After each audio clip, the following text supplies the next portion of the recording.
back. I don't care if I never get back. Oh, it's root for the whole team. They don't win, it's a shame. Now it's 1, 2, 3 strikes, you're out of your ball game. Oh, what a game! Good evening and welcome to Duke White Field in Brighton, Colorado for 5A baseball action as the Brighton Bulldogs look to defend the house and get ready for the playoffs against the Heritage Hawks. Mike Ray along with Jeremy Waters, Josh Duncan, Warren Ray producing. Good to have you along. You know, most college scouts and professional teams constantly analyze and count the numbers in sports. But the numbers don't always tell the full picture and the heart of the team and their success, especially towards the end of the season and heading into the playoffs within the week. For both the teams, the Bulldogs and the Hawks, the numbers in overall record and team stats are both good and deceiving. Overall team stat-wise, the Hawks are very close in hitting, fielding, and slugging percentage to the Bulldogs, but the record is the telling story. For the Bulldogs, a team on the roll and looking to make playoffs, and it looks like we're going to go ahead and do a senior night. So we're going to actually take it to Ray Garza. Coach Ray Garza will finish up the pregame show here in just a moment, and you can hear the seniors that are about to be honored. You're watching the Game of the Week from Duke White Field here on Radioactive247.com.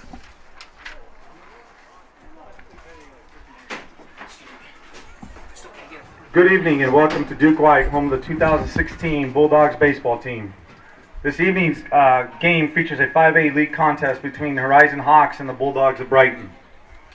Before we announce the starting lineups, I'd like to, at this time, we'd like to direct your attention to the first and third base dugout as we take a moment and honor and bid farewell to our 2016, our senior class of 8, 6 players and 2 managers.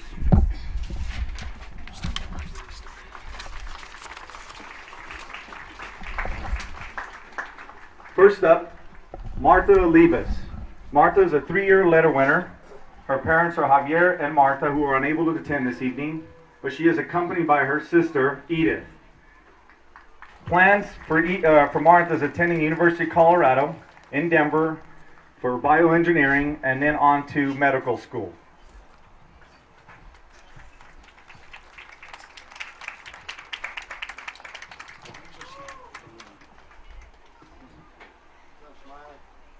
Second manager, Alina Segura. Alina is a 3-year letter winner. She plans on joining the Navy like her father and or attend college to become a paramedic and or a teacher.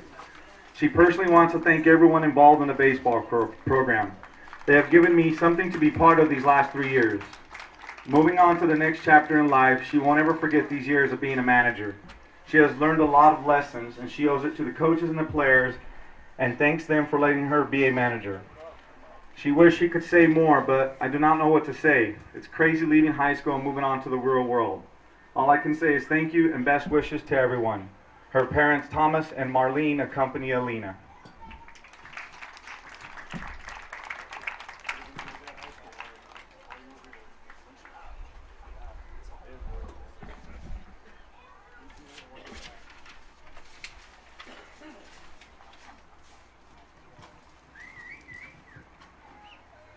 Seniors, as you grow older, you will come to realize that life is a series of beginnings and endings. I really believe that much of this is prepare us for some of life's greatest challenges. We need to taste the sweetness of new beginnings and the bitterness that sometimes come with saying goodbye. We hope not to say goodbye to our seniors for a few more weeks. We're hoping not to, so we use this time to prepare ourselves for the day that his inevitability has come. For each of us in life, we will one day say our final goodbye. Although senior week pales in comparison to the loss of a loved one, we need to practice saying goodbye, for it is a part of our life. We also believe that God's love is everlasting. And we know that although we say goodbye, we will never be alone. Seniors, you will leave us soon, but we will forever carry you in our hearts. Coach Garza. First up, number 2. Jacob Demers. Jacob is a 2-year letter winner as an infielder, primarily as a shortstop. He would like to thank his teammates for all the hours, experiences, and memories they shared together. Thanks all of his coaches for all their time and support through his 4 years. He thanks his mom for always being his biggest fan. His future plans are to attend college and pursue a degree in engineering, as well as play baseball. His parents are Joe and Tiffany, accompanied Jacob.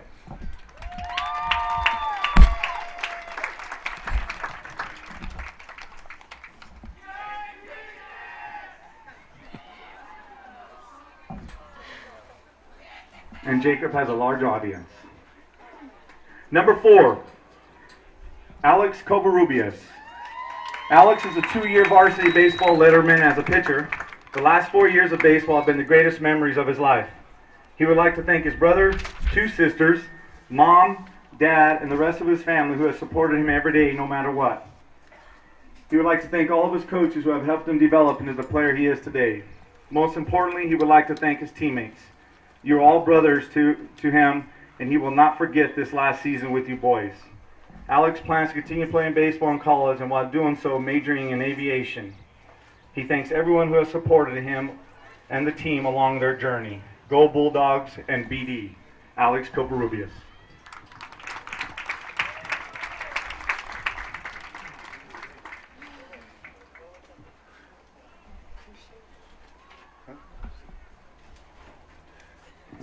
Number 12, Cole Farmer. Cole is a 3-year letter winner for the Bulldogs as a catcher. He would like to first off thank his parents for the journeys they have led him to becoming of a man. He would also like to thank the coaching staff, mostly Coach Demers and Coach Carl Nance, as they have been his mentors through high school. He plans on playing baseball in college and getting his nursing degree, and soon after majoring in pre-med. Lastly, he would like to thank his teammates because they are a part of his family, and he will ever cherish those moments with him. His parents, Dave and Dee, accompany Cole Farmer.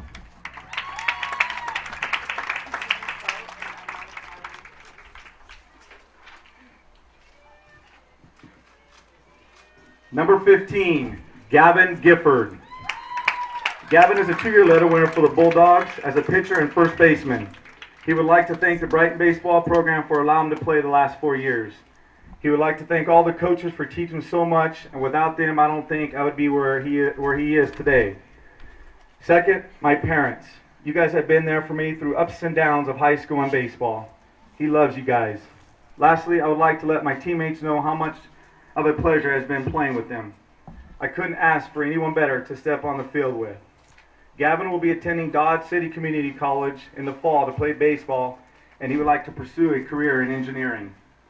Thank you, Bulldog fans, for supporting us and enjoying the game. Enjoy the game. His parents, Lane and Holly, accompanied Gavin.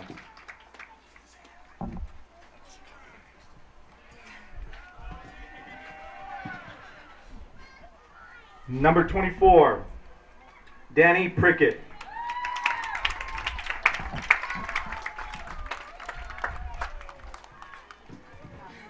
Danny is a 2-year letter winner. He would first and foremost like to thank both of his parents for the everlasting love and guidance they have given him, not only as a baseball player, but as a young man.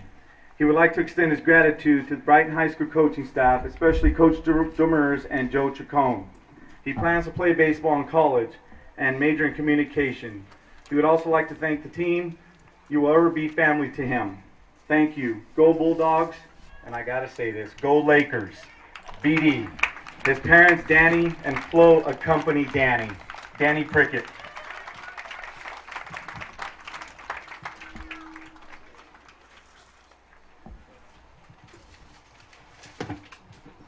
On behalf of Brighton High School, thank you, seniors and senior parents, for your commitment to our school and baseball program. Ladies and gentlemen, your 2016 Brighton High School seniors and their parents.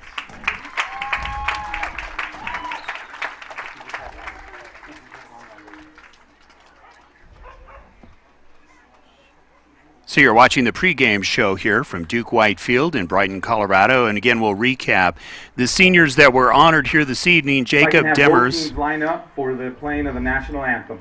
Alex Covarrubias, Cole Farmer, Gavin Gifford, and Danny Prickett. So they're going to do the national anthem here momentarily, and we will get underway here just shortly here at Duke White Field. It is Heritage Hawks against the Brighton Bulldogs. You can see them lining up, and we'll talk more about some of the numbers and the pregame numbers, but first, our national anthem.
Tonight's starting lineup for Rosin Hawks. Number 9, Gusman pitching.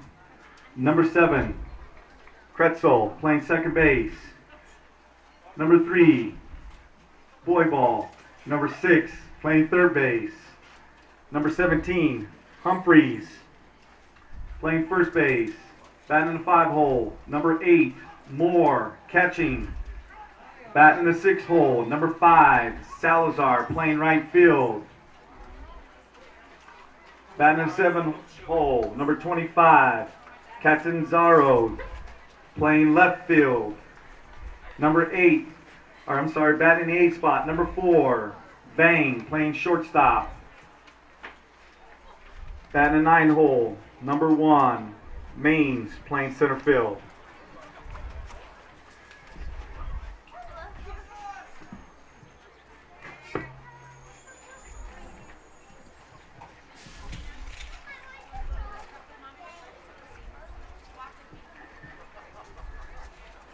Ladies and gentlemen, at this time I'd like to introduce your 2016 Brighton Bulldogs.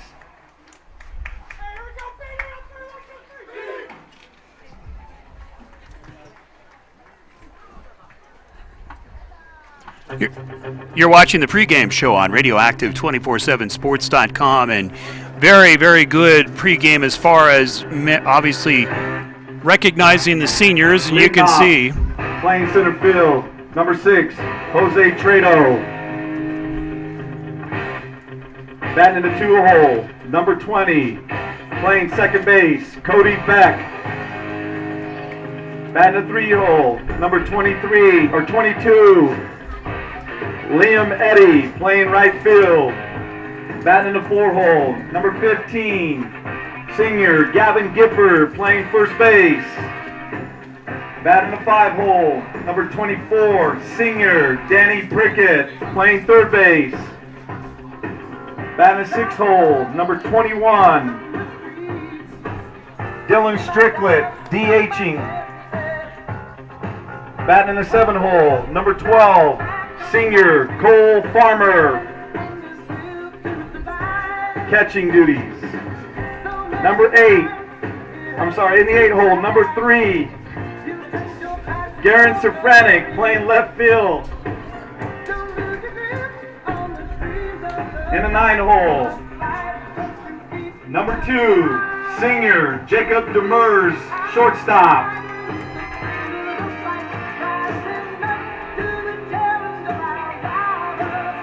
And on the bump this afternoon, Alex Covarrubias, senior, pitching.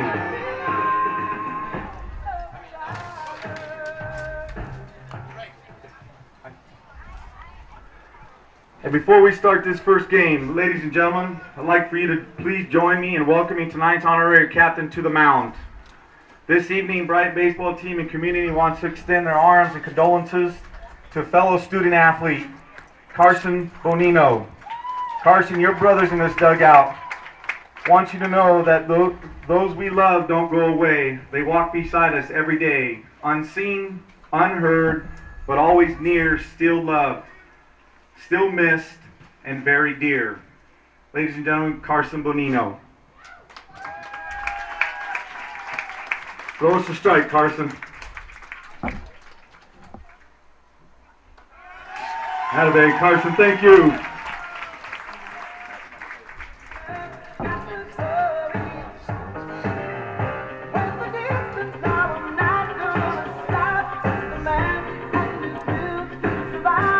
So you can see the starting lineups here for the Brighton Bulldogs as far as hitting is concerned.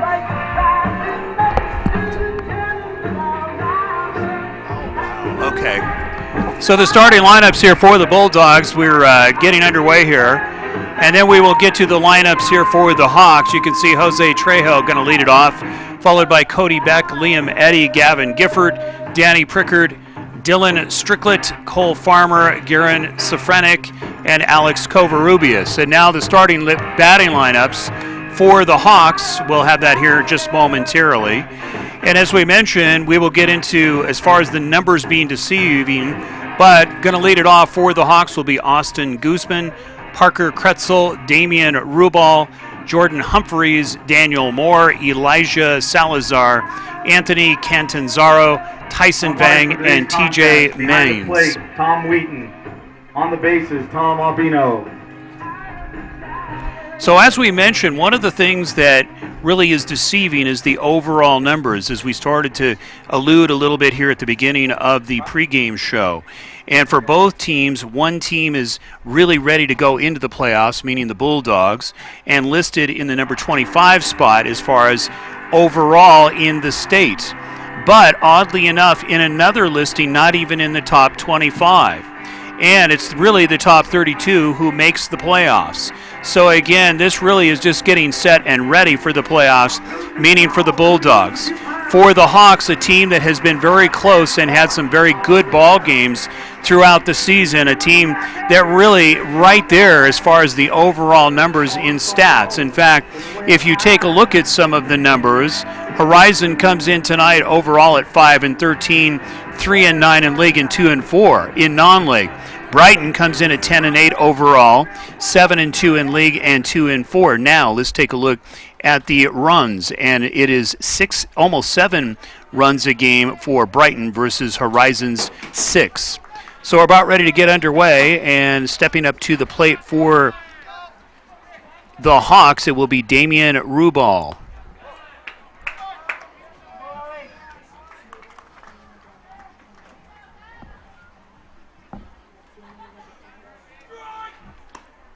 Next pitch just missing outside, and it's called a ball.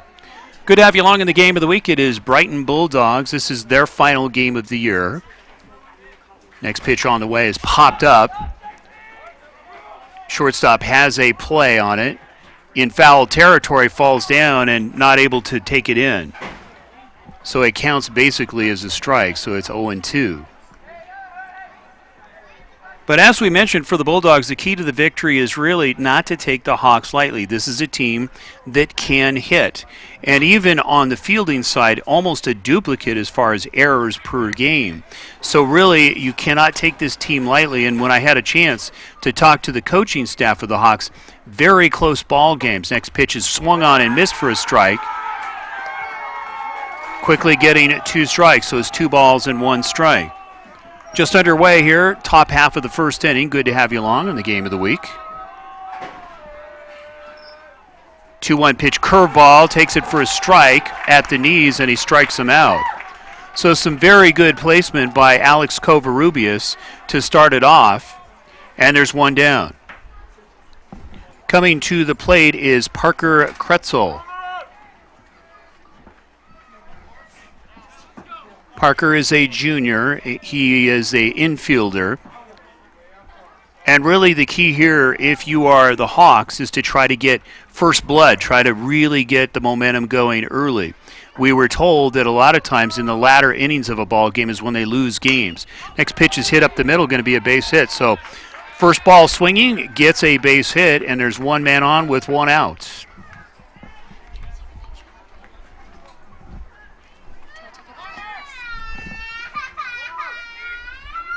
So coming to the plate, it looks like it is going to be It is Rubal.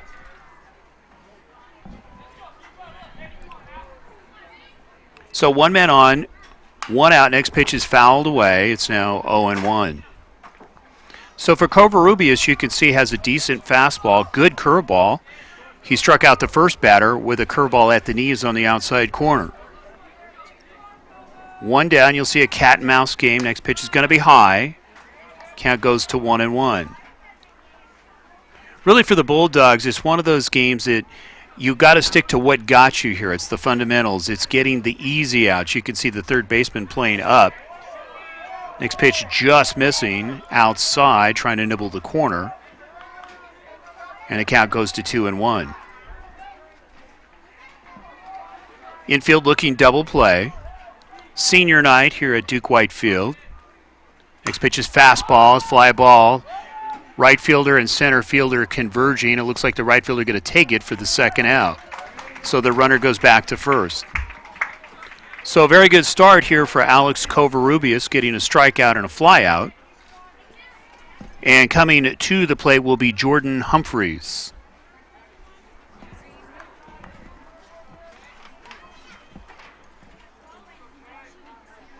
Oddly enough, in the last few games, we've seen some very good teams. First pitch is high. It's now 1 ball, no strikes. But we've seen where games are lost are on the easy plays, the ones that you count on, easy ground balls and balls getting booted. Next pitch is hit to center field, and actually the left fielder is going to take it. Camps underneath and gets the final out. So one man is left on, no score here in the top half of the first inning. You're watching the Game of the Week on Radioactive 247sports.com. We will take a timeout.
Welcome back to Duke White Field, bottom half of the first inning, and for the Bulldogs leading it off, it's Jose Trito, followed by Cody Beck, and then it's Liam Eddy. On the mound, it will be Austin Guzman. He's the senior at 5'11", 180. Bulldogs very tough as far as scratching their way on. First pitch is in the dirt, and it's 1 ball and no strikes. Senior night here at Duke White Field. Good to have you along wherever you're watching. You know, you can watch a rebroadcast of this as much as you'd like. Next pitch is going to be low again in the dirt, so it's quickly 2 balls and no strikes. So really the key here is going to get settled down as the senior Guzman. You've got a tough Bulldogs lineup. Next pitch is going to be inside, quickly 3 balls and no strikes. As we mentioned, it's the little plays. It is the routine plays that really make a difference. 4 straight pitches and Trito walks. So it's Cody Beck, and then it's Liam Eddy. We'll see how aggressive Ray Garza is on the base paths. They do have a very good running team, and we'll see what kind of an arm potentially the catcher here for the Hawks is. As we mentioned, you can watch a rebroadcast of this as much as you'd like on radioactive247sports.com. We will be playing this in its entirety after the ball game. Runner able to get back, no problem. A lot of times when you are a base runner, some of the hardest pickoff moves to really spot are from a left-handed pitcher. Next pitch taken for a strike. Looked like a slider, and it's now 0-1. So Guzman really needing to settle down. Infield looking double play. They're going to watch Trito at first closely. Next pitch a little bit gets past the catcher, so easily standing up at second, round second. And you could see trying to put a little extra on was Guzman, and it caught the catcher off guard. It actually went to his left. A lot of times when you see catchers missing it, it's when it's in the dirt and they're not able to block it. In this case, it went wide to the left, and he just wasn't able to get his glove on it. 1 ball, 1 strike, bottom half of the first inning. Good to have you along. Brighton threatening here. There's the move back at second. Second baseman comes sneaking in. You could see trying to decoy was the shortstop to throw off Trito, but he didn't buy it.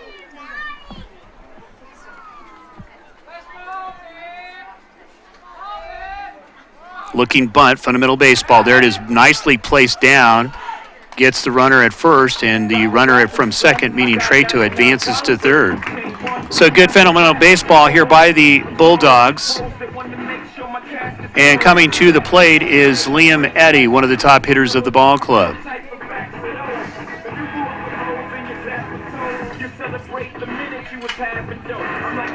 Fly ball, especially if it's deep, will score the runner.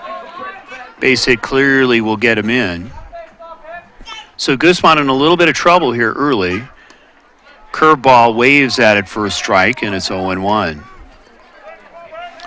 So Trito, who led off 4 straight pitches, 4 straight balls, and now after the sacrifice bunt, standing at third. Next pitch waved at again. Good slider this time. Broke very hard, started at about the knees. Takes it to 0-2.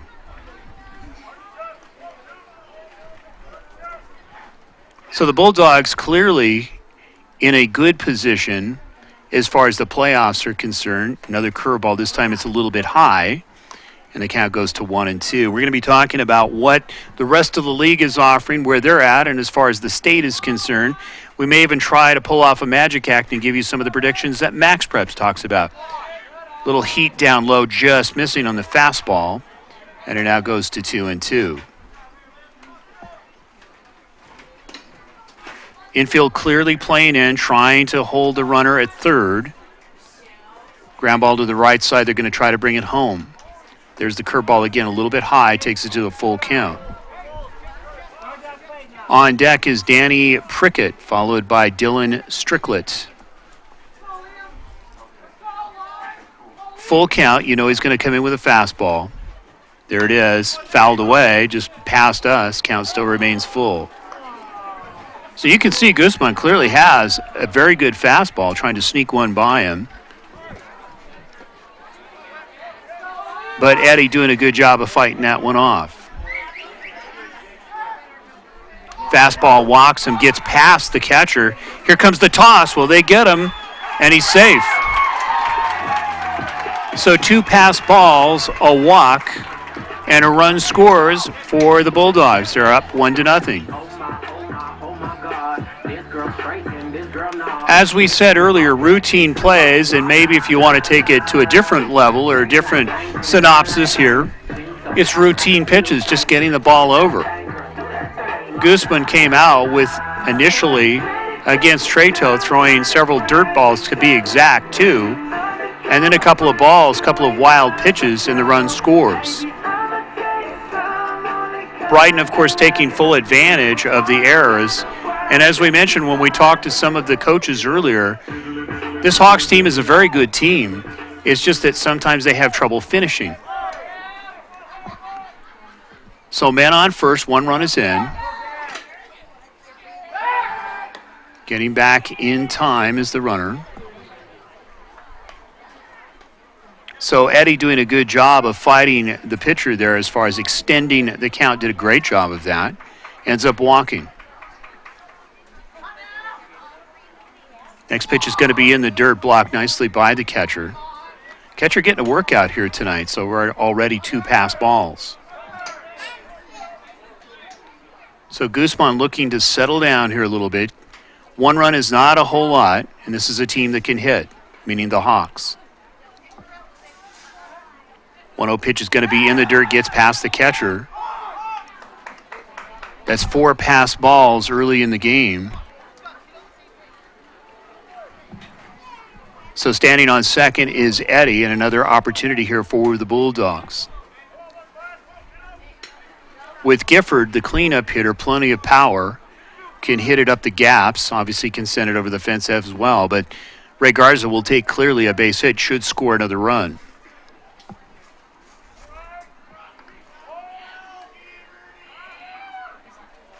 You can see the cat and mouse game, and that's what you want to do if you're a base runner, to try to throw off any kind of rhythm that the pitcher is trying to establish. 2-0 pitch on the way, just missing, and it goes to 3-0.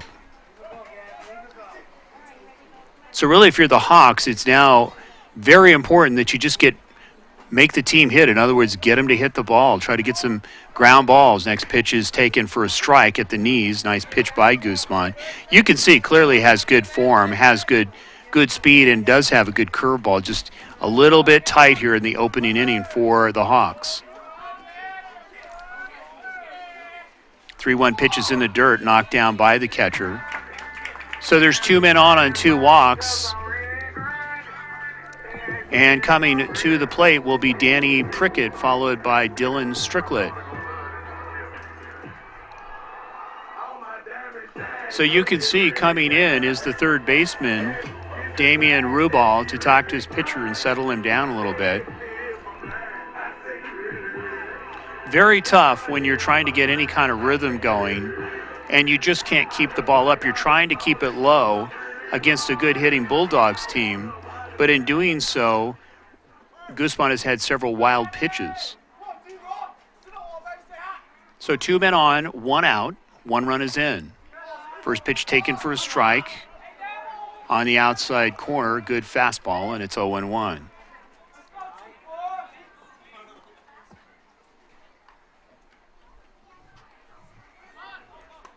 Next pitch is good, curveball, drops one in off the table at the knees, and it quickly goes to 0-2. So you can see if Guzman can settle down here and slow down the damage, give your bats a chance to even this one up going into the top half of the second inning. 0-2 pitch going to be high, and it's now 1-2.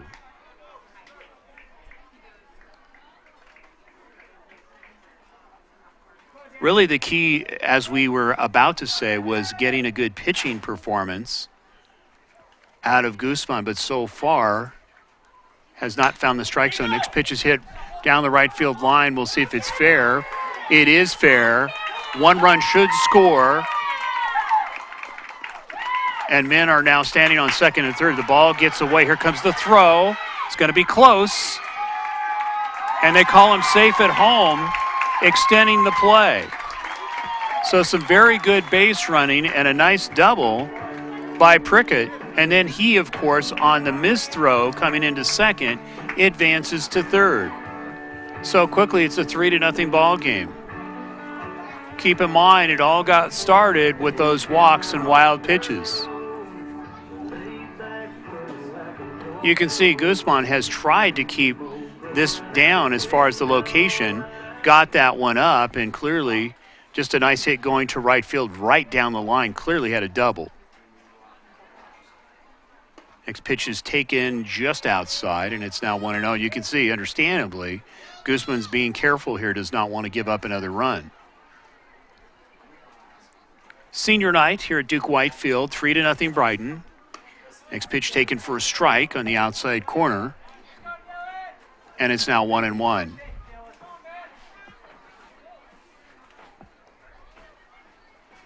On deck is Cole Farmer. Next pitch is waved at for a strike, and it's now 1-2.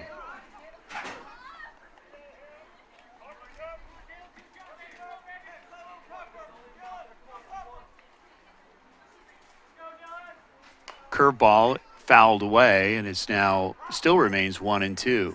So you can see Guzman starting to bend the back a little bit, get his form a little better, going back to what we say fundamentals as far as getting the arm location just right, and he's quickly got 2 strikes.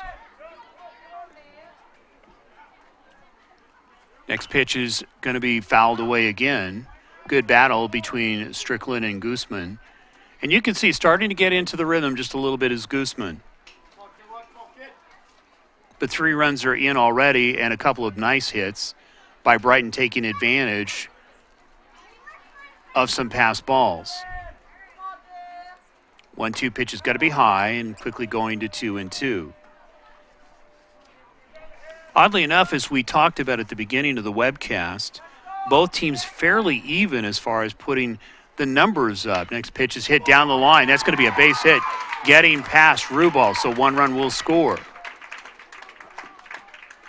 You could see Rubal was playing up and going opposite field with Strickland and put it right down the left field line and got the base hit. So some very nifty hitting by the Bulldogs, and quickly you got 4 runs on the board.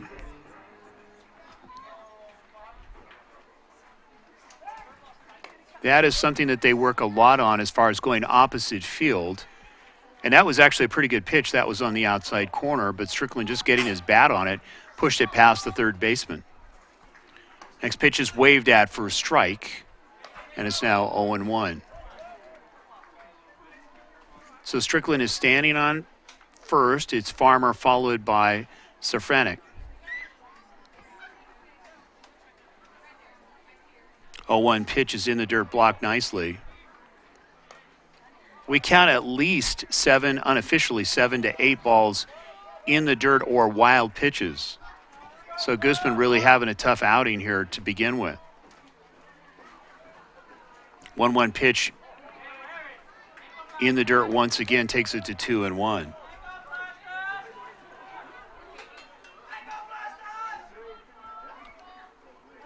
If you look at the number of hits per game, again, fairly even between these two teams. Next pitch is hit down the right field line. That's going to go foul. So the count goes to 2-2. So if you're Austin Guzman, you are looking for those long foul strikes, and you're looking for some ground outs. And this is a good pitcher. And it looks like a timeout taken by the batter. You could see Guzman about ready to deliver, almost fell off the mound. 2-2 pitch on the way, hit down the left field line. Nice play by Rubal, comes up firing, dug out nicely by the first baseman, and they get him out by a step. So Rubal coming back after that ball was hit past him for a base hit, backhands one, and then comes across the diamond and gets the runner at first for the second out.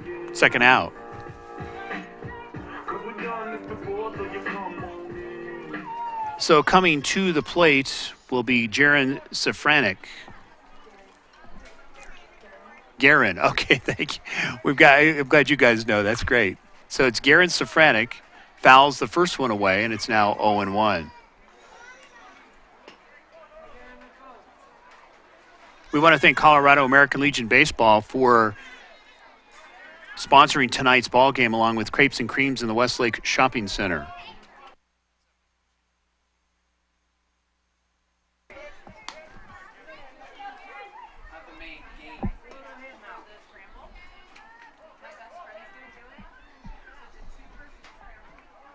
So runner on second. Brighton clearly in command here. Next pitch is waved at and he strikes him out. But before that, all the damage done, it all started with a few walks, some wild pitches, and then some very good hitting by both Danny Prickett and Dylan Stricklet. And Eddie Liam, of course, or Liam Eddy doing a good job as far as getting on base. So after one in the books, it's 4-0 Brighton Bulldogs. You're watching the game of the week on Radioactive 24/7 Sports. We will take a timeout. Established in 1979, Rick's Furniture has been providing quality new and used furniture with no pushy salespeople. Customers travel from all over northern Colorado and Wyoming to Rick's Furniture, who offers top-of-the-line service, prices, and a variety of furniture. Call them today at 970-352-5560. Open Monday through Saturday, 9 a.m. to 5 p.m. and close on Sundays, 970-352-5560. Rick's Furniture.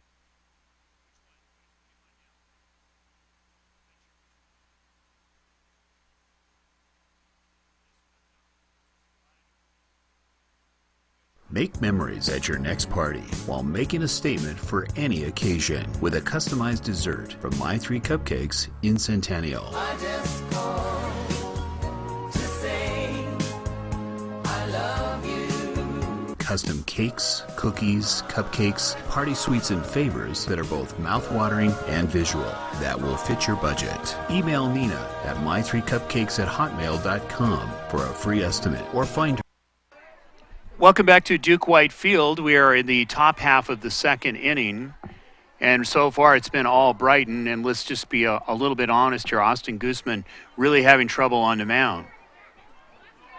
So hopefully the jitters are over, and next pitch is waved at, fouled away, and it's 1-1. It's Daniel Moore to the plate here for the Hawks.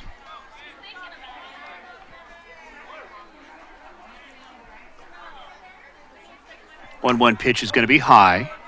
Takes it to 2-1. Elijah Salazar is on deck for the Hawks. Next pitch taken a little bit low. Takes it to 3-1. So if you're the Hawks, the prescription really is to be patient and scratch your way back. Run here, run there, but really importantly is to start getting those outs when you're in the field. There's a high chopper taken by the third baseman. Nice play on the run. Stretch at first, and they get him. Nice play by the third baseman, and even a better play by Gavin Gifford stretching to get that out. So there's one down. But fielding-wise, you look at both teams, and we've seen some good plays already by both teams, and error-wise, exact. I mean, they average about 1.5 each a game. First pitch is waved at by Salazar, and it's 0-1.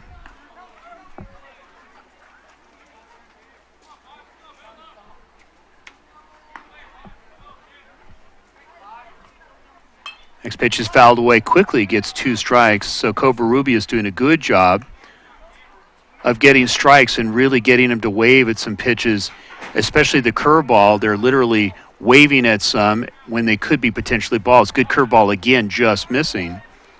And it's now 1-2. So there's one down on a very good play by the third baseman for Brighton. Next pitch pulled down the line, base hit. So you could see slightly out of position playing over was Stricklet, and it gets past the first baseman, so the runner advances to third. So an opening here, really a chink in the armor, and an opportunity for the Hawks with one out to try to get something going here. And that's what we said. Really the prescription is to just scratch your way back in.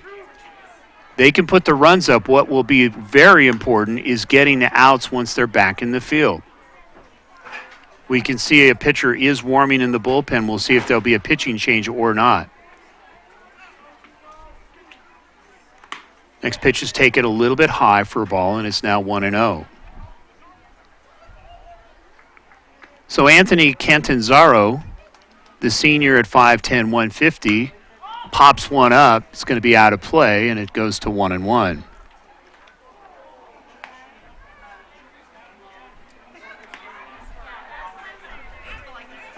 Fly ball should score depending upon how deep it goes. Covarrubias pitches in the dirt, blocked nicely. Runner does not come in.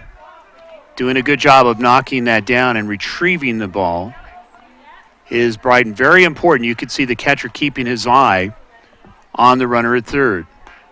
And Covarrubias very quickly coming in to take a potential throw. We saw that in the last game on the Game of the Week Saturday, where it almost looked like a bluff play where the ball went past the catcher and they threw the runner out at third. Nice location with the fastball, gets strike two, so it evens the count at 2-2. Covarrubias waves at one, fouls it off, and the count battling at 2-2.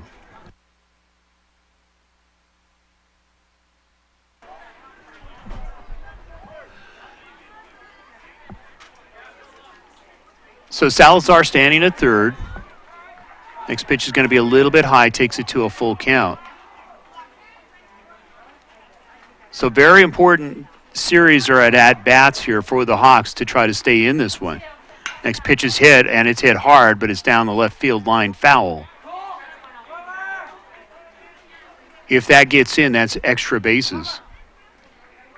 Keep in mind, this is the site for the State American Legion A Championship Series that'll be coming up in July.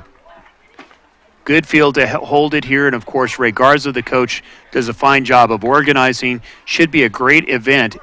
Several teams throughout the state will be here. We'll cover that in just a moment. Next pitch is hit deep into center field. This should score a run. You can see tagging. Here comes the runner, will score. So coming back quickly and getting a run is the Hawks, and it's now a 4-1 ball game on the deep fly ball.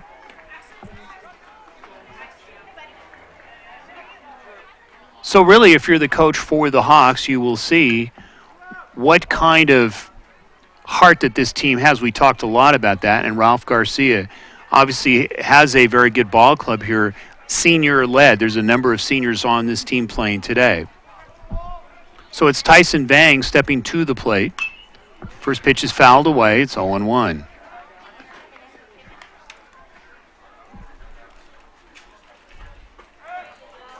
Beautiful night here. We were here yesterday, scoping out the park. Next pitch fouled away. Quickly 2 strikes, and Covarrubias coming with a couple of fastballs, challenging the batter.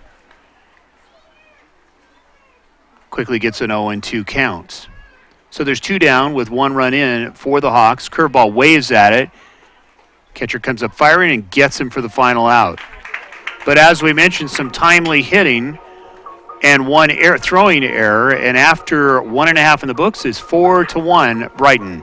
You're watching the Game of the Week on Radioactive247sports.com. We will take a timeout.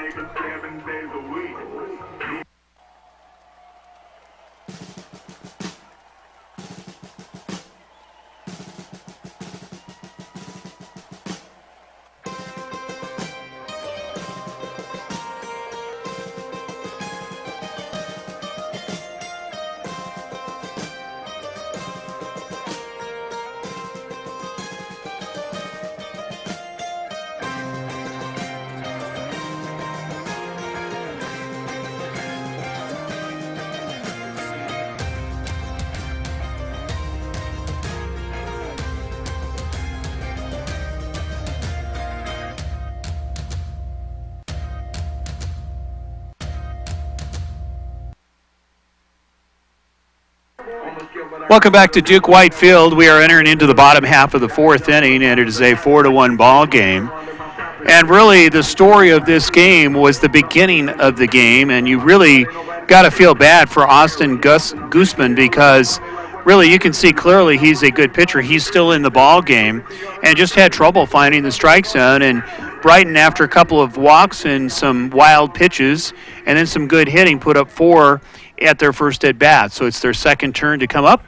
And starting it off will be Cody Beck, followed by Liam Eddy, and then it's Gavin Gifford for the Bulldogs.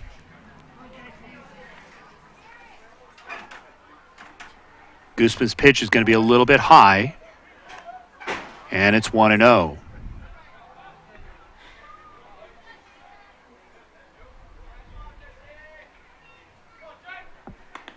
Next pitch taken for a strike, and it's now even at 1-1.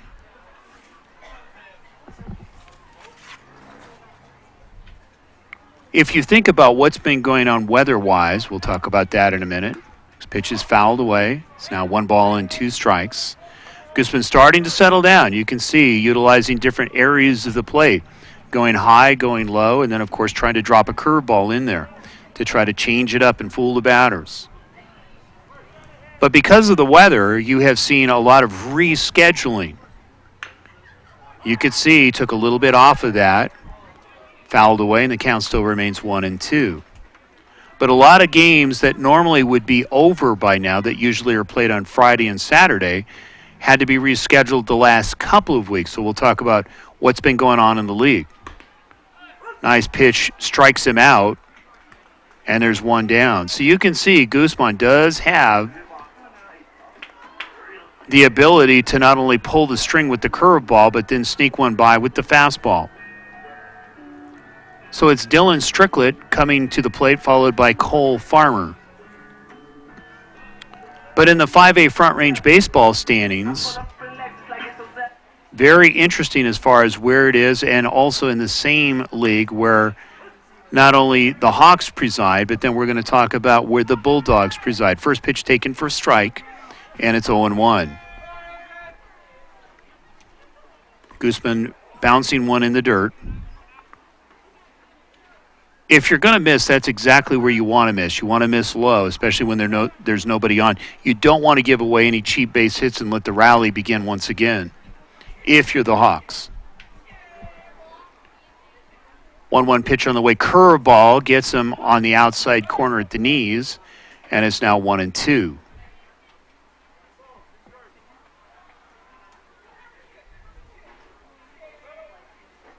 Fastball, it's going to be hit right to the shortstop.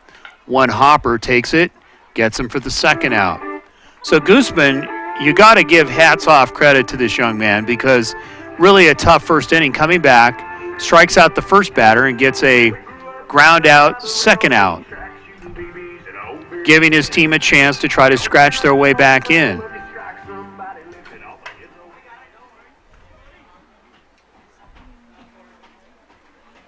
So Brighton with 2 down in the bottom half of the second inning. First pitch taken for a strike. Curveball outside corner.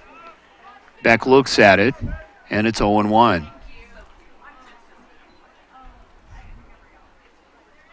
Another curveball. This one is going to be a slow roller to the second baseman. Comes up firing, and he gets the final out.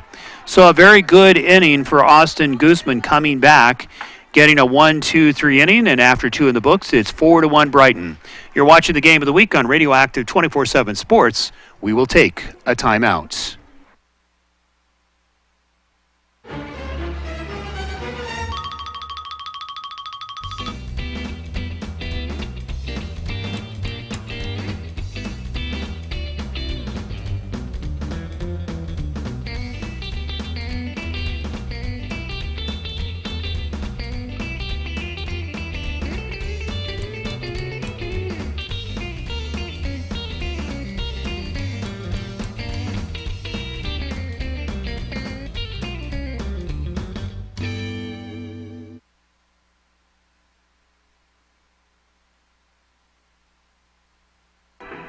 Welcome back to Duke White Field, and you can see Alex Covarrubias getting his warm-up pitches as we enter into the top half of the third inning.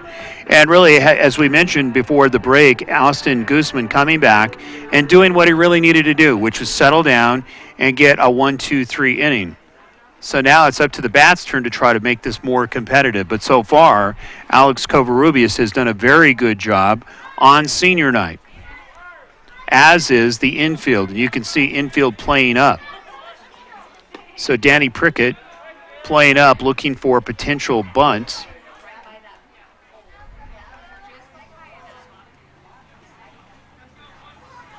Next pitch is waved at for a strike, and it's now 1-1. So both pitchers really trying to spot it up. In other words, trying to hit the black, hit the corners.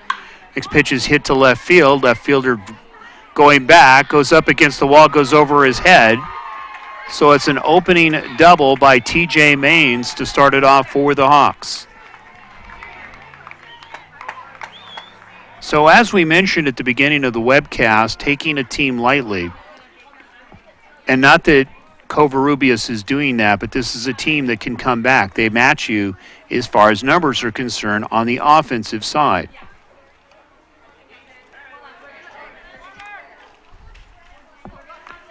So coming to the plate will be the pitcher, Austin Guzman. Chance to help his cause here with Maine standing on second. First pitch is outside. It's now 1-0. Some of the games today in the Front Range in the 5A League, Monarch at Mountain Range, Stanley Lake at Mountain Range, also a doubleheader, Thunder Ridge at Rocky Mountain. Next pitch is fouled away. Count goes to 1-1. Fairview and Prairie View also had a 4 o'clock game. Eagle Crest at Fort Collins are the other games slated for today.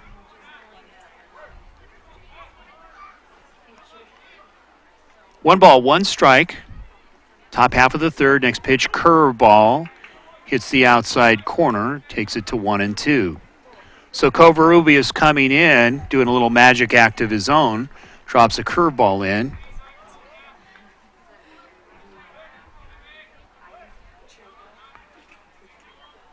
Next pitch is waved at, strikes him out. So putting some heat on it. Blows it by Guzman, and there's one out. So it was a leadoff double by T.J. Maines. And coming to the plate will be Parker Kretzel. Opportunity here with one out. First pitch taken for a strike. And you can see really getting into the rhythm is Alex Covarrubias, dropping that curveball in and putting that extra heat and sneaking it by him. And at Case is blowing it by him.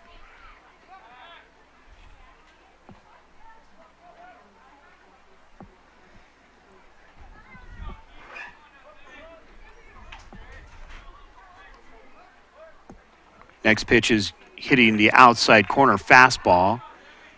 So first a curveball and then a fastball, and it's quickly 0-2.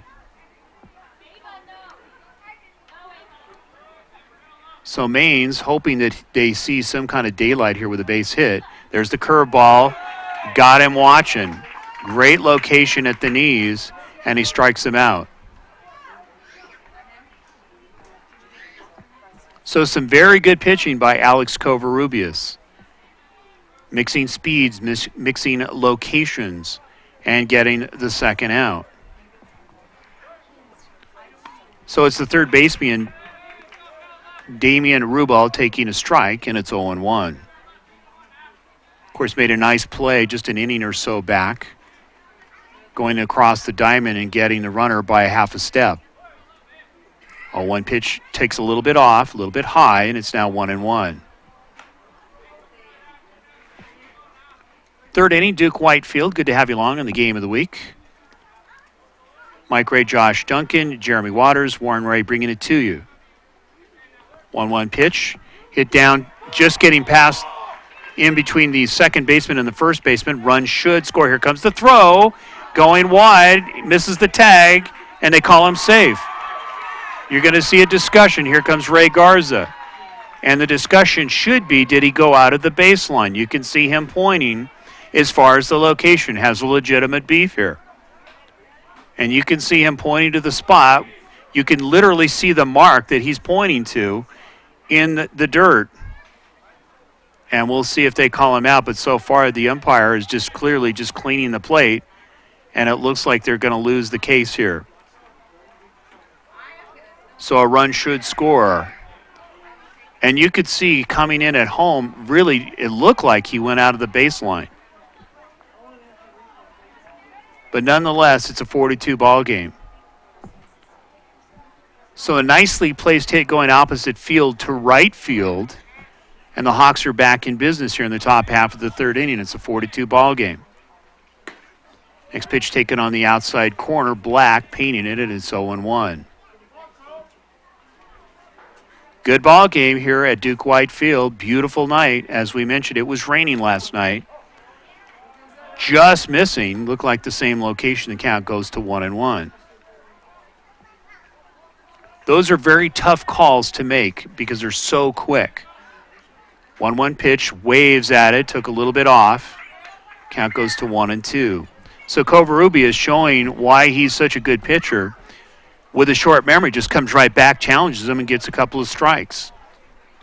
Another curveball strikes him out.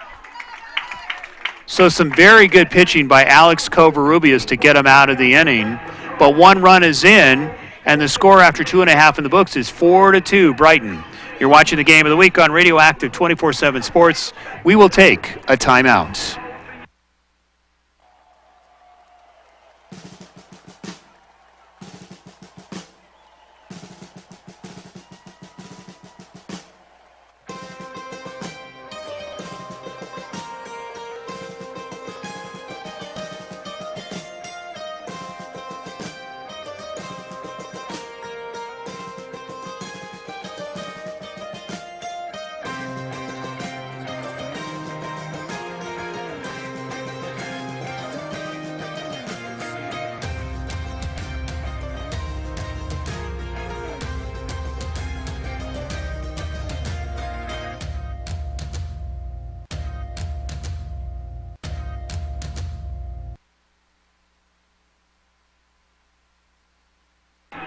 Welcome back to Duke White Field, and we are going into the bottom half of the third inning.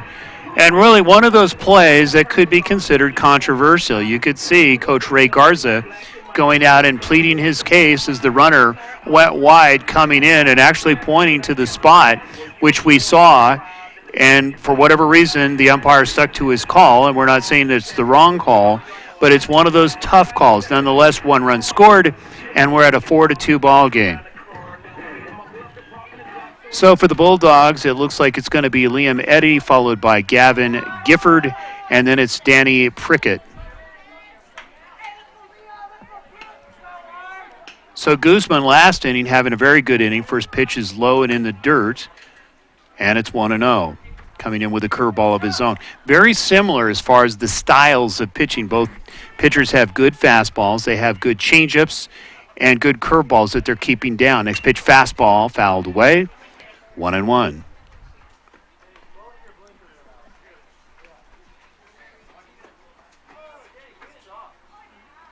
You couldn't ask for a better night as far as baseball weather is concerned.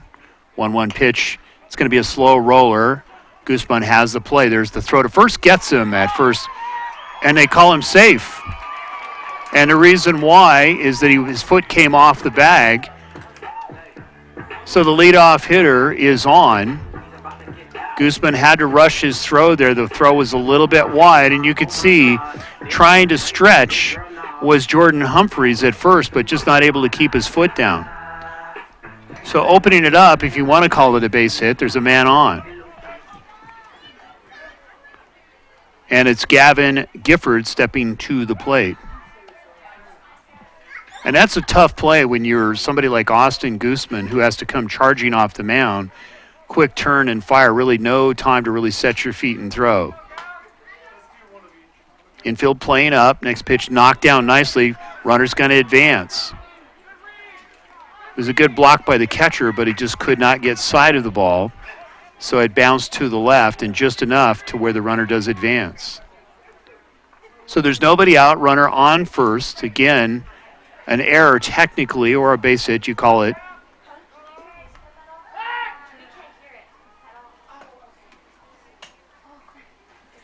Four to 2 ball game.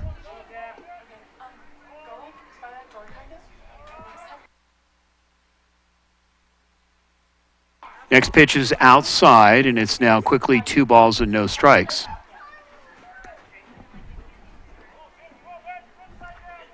So an opportunity here for the Bulldogs with nobody out, man on second. Looking to try to get back some of the pad that they lost. Fly ball going to center field. Center fielder going back about 5 steps ahead of the track. Here comes the throw, gets the out. It's going to be close, but it's not going to be in time. So the runner advances to third on a deep fly ball to center field. So well played by the center fielder, and more importantly, has an arm, but that was hit deep.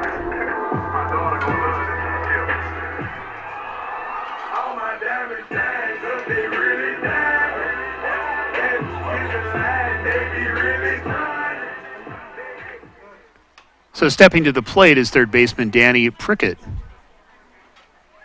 First pitch taken for a strike inside, let her high fastball, and it's 0-1.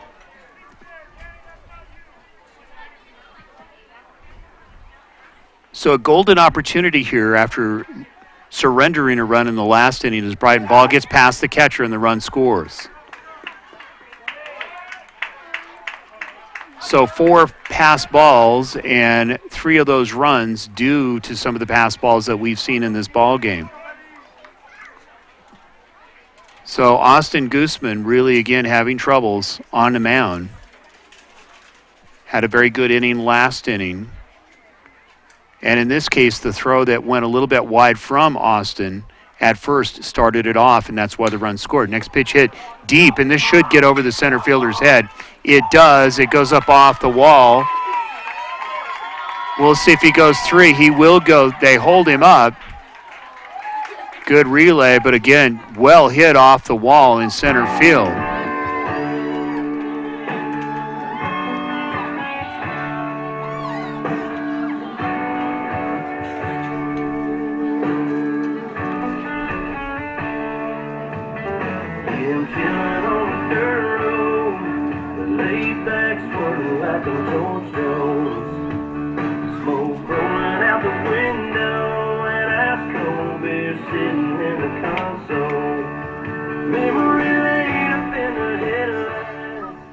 So it's Dylan Strickland is going to step to the plate, followed by Cole Farmer.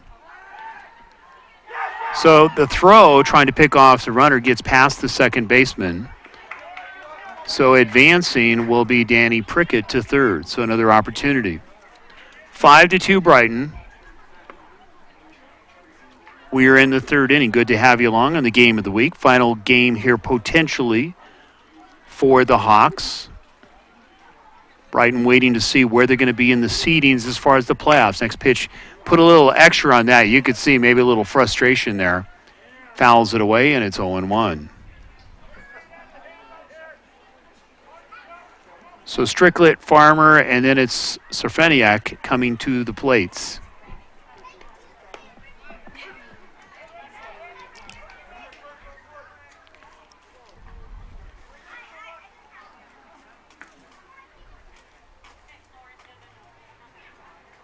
O2 pitcher on the way. It's curveball knocked down. Really a tough day behind the plate for the catcher as well.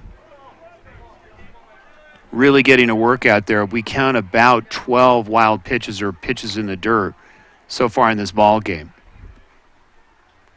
1-2 pitch, fastball just missing, and it's now 2-2. So you can see the shadows starting to creep in. Lights are on. We're in the third inning. Still plenty of time here for the Hawks. Next pitch is hit to the second baseman, and he holds the runner at third. Good play, and now there's 2 outs.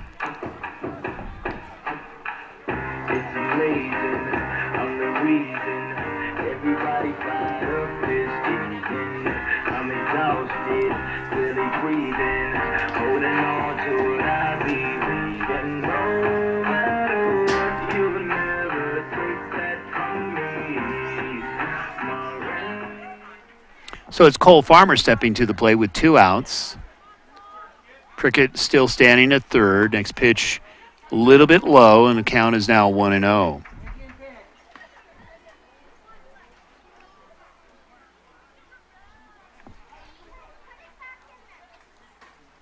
Guzman's next pitch fastball going to be high and outside, and now the count goes to 2-0. So really just not getting into any real rhythm so far as Guzman, except for an inning or so ago when he went 1-2-3. But we saw some throwing errors, including one to the play at first, which started the runs to come flowing in once again for the Bulldogs with a 3-point advantage, or 3-run advantage here in the third inning.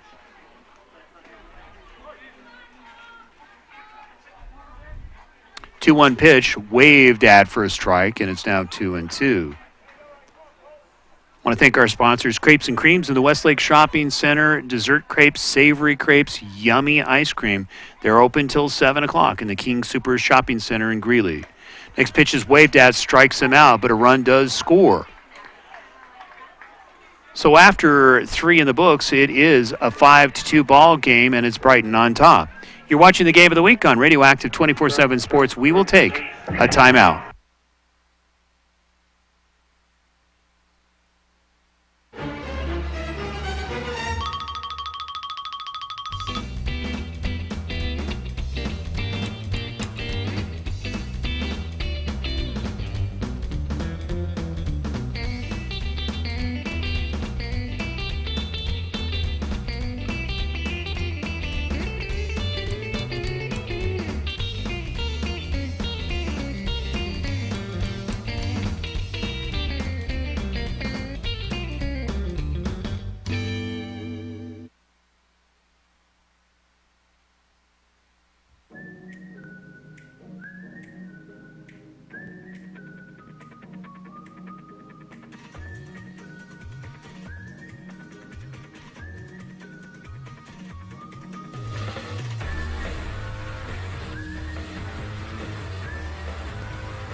Established in 1979, Rick's Furniture has been providing quality new and used furniture with no pushy salespeople. Customers travel from all over northern Colorado and Wyoming to Rick's Furniture, who offers top-of-the-line service, prices, and a variety of furniture. Call them today at 970-352-5560. Open Monday through Saturday, 9 a.m. to 5 p.m. and close on Sundays. Welcome back to Duke White Field. You're watching the Game of the Week on Radioactive 247sports.com. It's the Brighton Bulldogs against the Horizon Hawks. And Covarrubias delivers a strike, and it's 0-1. 5-2 ball game. Top half of the fourth inning. Really the key, if you want to think about it, is really just the inability for the Hawks to get the outs on the infield. Next pitch is fouled away. Count goes to 1-2.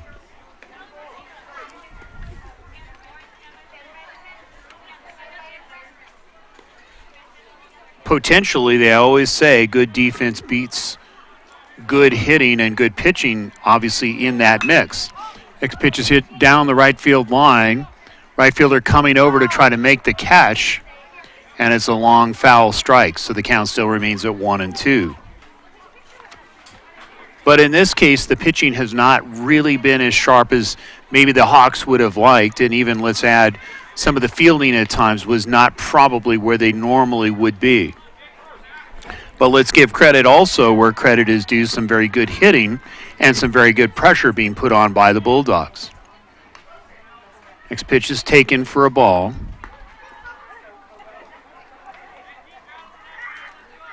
Covarrubias looking to get advantage here. There's the curveball, strikes him out. So location-wise, you could see where they started. It started at about the thighs, then dropped below the knees. He waved at it, and he gets the strikeout. So good location by Alex. Good crowd here on senior nights. Coming to the plate will be Elijah Salazar for the Hawks. So there's one down. But looking at some of the standings, we're going to cover a couple of leagues here for you. In the 5A Front Range League, it's Broomfield that's leading the pack at 11-1. First pitch is waved at for a strike, and it's 0-1. Monarch, of course, who's made a nice run at 9-2. Next pitch on the outside corner, and it's now 1-1 strike. Then it's Legacy at 9-3, tied with Rocky Mountain. Next pitch is in the dirt for a ball.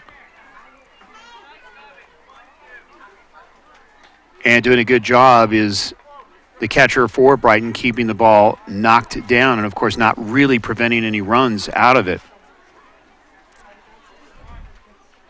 Next pitch, good curveball, gets him waving at it, and he strikes him out, so there's two down. But you can see the difference in tonight's ball game between the two teams is Covarrubias has had really good command of his pitches so far in the game. Very good effective curveball on several strikeouts and a good fastball. Slow roller to the third baseman, going to come up firing. Here comes the throw, and he gets him by about a step and a half. So 1-2-3, and the top half of the fourth inning is over. 5-2 ball game. You're watching the game of the week on Radioactive 247sports.com on senior nights, and we will be back here momentarily.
Welcome back to Duke White Field. It is the bottom half of the fourth inning, and Brighton clearly in command of this one. It's a 5-2 ball game, but really not out of reach for the Hawks if they can get the outs. And really, I won't keep repainting this picture, but the key is just to go 1-2-3 and try to slow down and not provide any opportunities here for the Bulldogs, for the Hawks to get back into this ball game.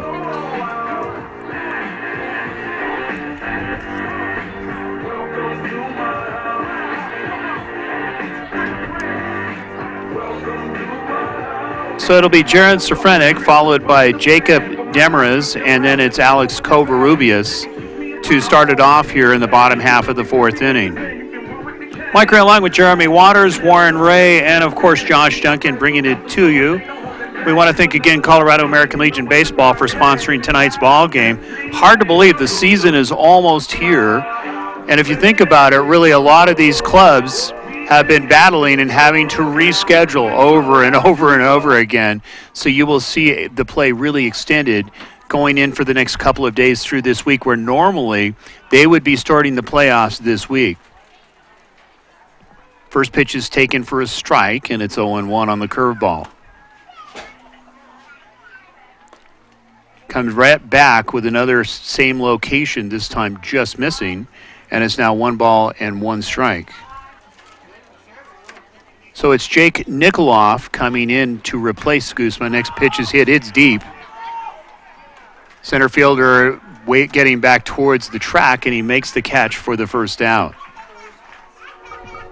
But you can see Nikoloff coming in right away, trying to mix speeds, coming in with curveballs. and he gets the first out.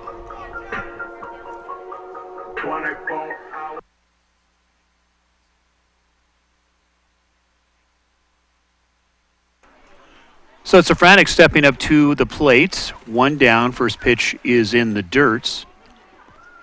So Nikolov delivers that curveball. Has a good one, you can see. Really has some motion on it, but it's 1-0. Next pitch hit down the left field line, just foul. And the count goes even at 1-1. So quick bat there, just missing going fair by about 3 to 4 inches.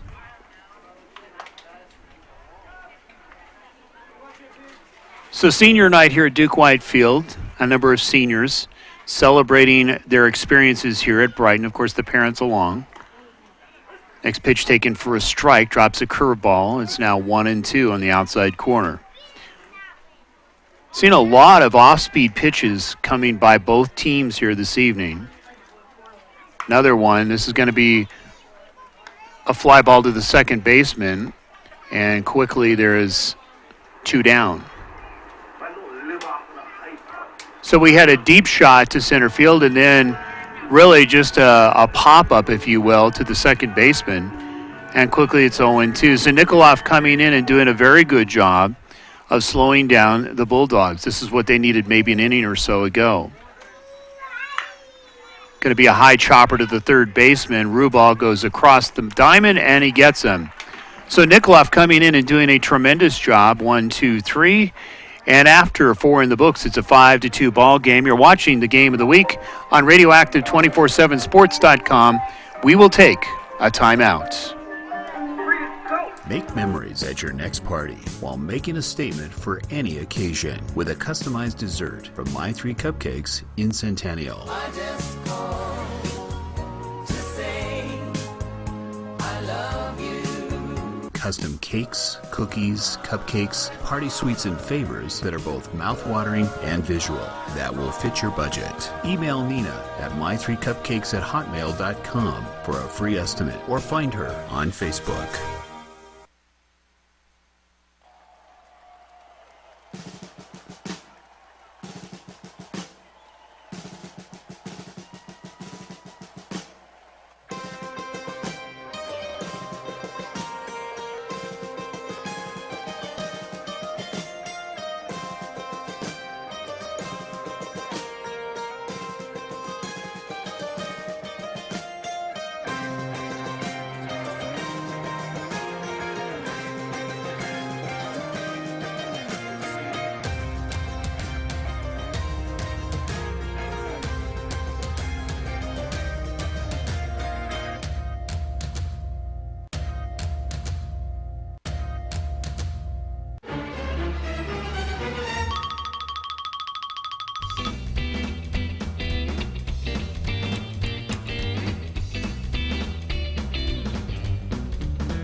Welcome back to Duke White Field. We're in the top half of the 5th inning. There's 1 down. First pitch taken for a strike, and it's 0-1.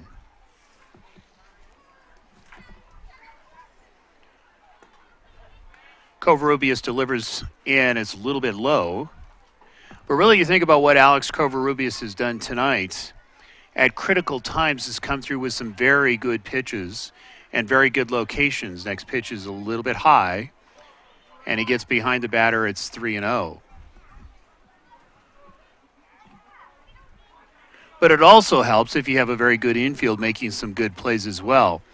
4 straight pitches and he walks them. So an opportunity here for the Hawks to really get something going and really kind of scratch their way if they can get at least a run or two here. But very difficult because Covarrubias is really kind of in a groove so far. So Maines walks. Coming to the plates will be Jake Nikoloff. Nikoloff in the last inning came in and did a masterful job getting the Bulldogs 1-2-3. First pitch is a little bit high. It's now 1-0.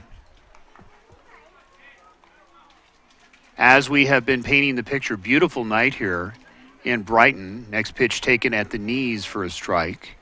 And it's now 1-1 strike. Keep in mind, this is going to be the home site, if you will, for the Colorado American Legion A Championship Series, and it is a dandy.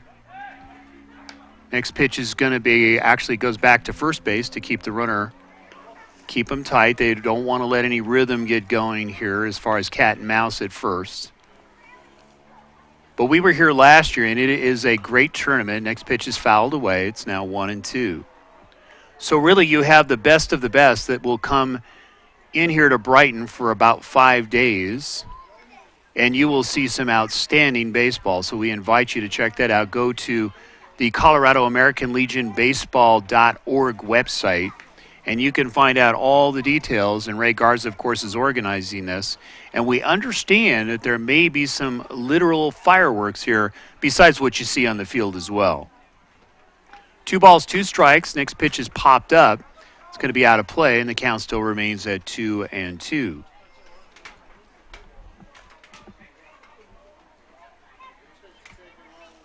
So Maines is standing at first. There's 1 out. Nikoloff trying to help his cause, coming in relief.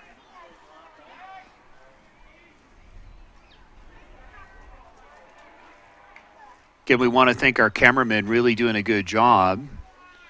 Talking about Josh Duncan and Jeremy Waters doing a good job, really doing some scrambling here for us tonight. Good curveball. It's going to be a slow roller to the first baseman. Goes to second. Let's see, they get him, and he drops it.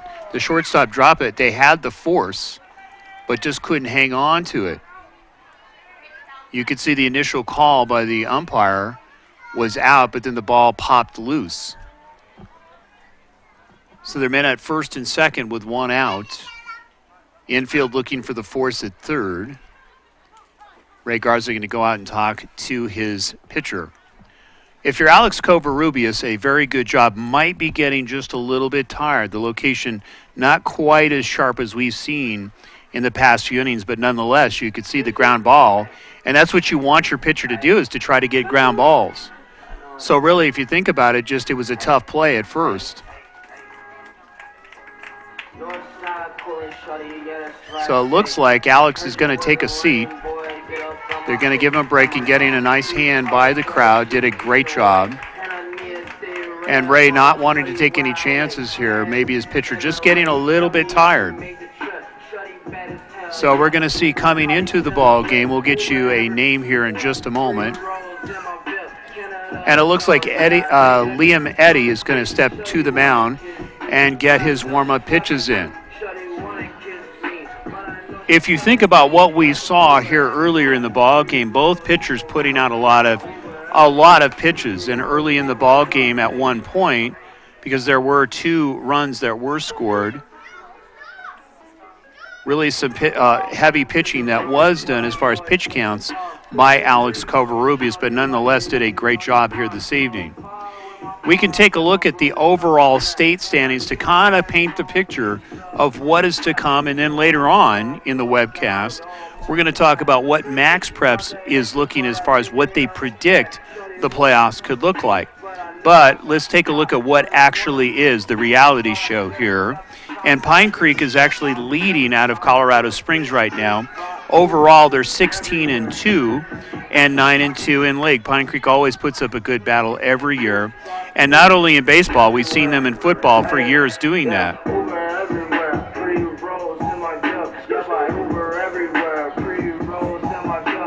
You can watch a rebroadcast of this as much as you'd like on Radioactive 24/7 Sports. You can also see it on our regular music site, on our YouTube channel, and we will also have it on Facebook in about 2 hours.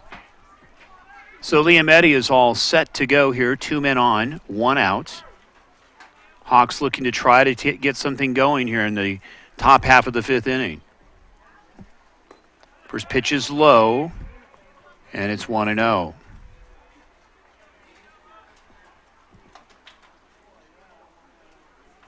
So the key here for the Hawks is not to ground into a double play.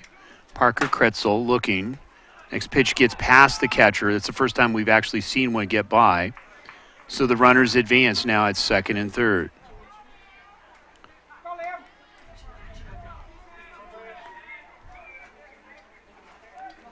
So one down, and really the force play is kind of out of play here. Again, they had an opportunity to get the force at third and second. Next pitch is low and in the dirt, nicely blocked. So Eddie coming in really after a very good job being done by Covarrubias. And you can see an opportunity here, base hit, and it could be a one-run ball game. Next pitch taken inside for a strike on the inside corner, and it's now 3-1.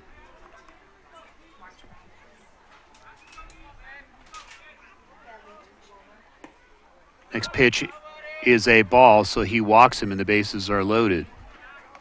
So Parker Kretzel with what they say a good eye, and coming to the plate will be Damian Rubal, the third baseman. Rubal does have a base hit in the ball game, has played a very good game at third base. A couple of nice plays going across the diamond to get the batter on the throw. First pitch is in the dirt, knocked down, and it's now 1-0. Naturally, a little bit concerned is the catcher and the first baseman. They're going to come out. Eddie having a little trouble here trying to get into the rhythm of this. Pitches have been in the dirt and a little bit wide. So with bases loaded, a base hit could score 2 runs. A double could tie this ball game up. 1 ball, no strike. Eddie set. Next pitch bounces off the catcher, but fortunately, the ricochet off of the catcher goes into the infield, so the runner has to stay at third. So a good job as far as catching is concerned and knocking the ball into the field of play. If it gets past him, a run scores. So very good blocking done so far by the catching here for Brighton. Next pitch just missing, now takes it to 3-0.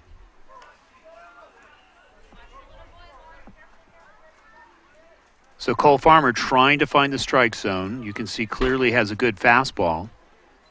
Challenges with him and he walks him, so a run scores.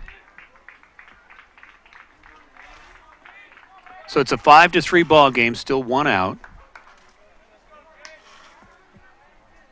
Really now there is a force play at any bag, and you can see infield playing up. They're looking to go home, prevent another run from scoring, and then take it to first. Eddie delivers high, and it's now 1-0.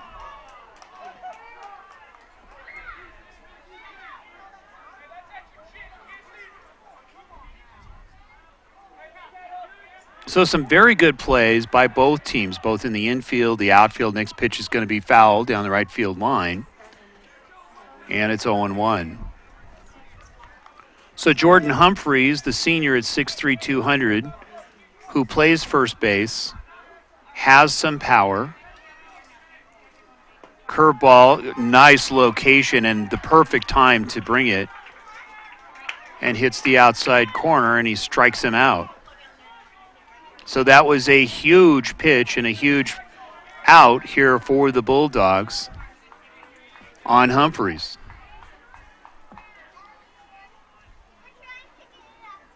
Another curveball, and you can see now getting into the rhythm is Eddie, finding the location.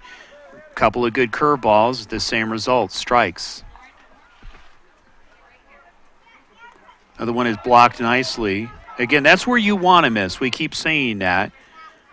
But it's an easy block. It's something that is not wide, and the catcher can knock it down and keep it in front of him. So it count goes to 1-1. It's going to be a high chopper to the first baseman. He will step on the bag, and he gets the final out.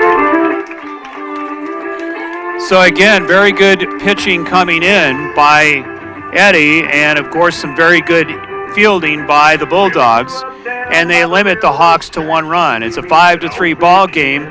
as we enter into the bottom half of the fifth inning. You're watching the game of the week on Radioactive 24/7 Sports. We will take a timeout.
Everybody's gathering strings, and the beers are pouring till Monday morning, and we started all over again. And these are my people, this is where I come from.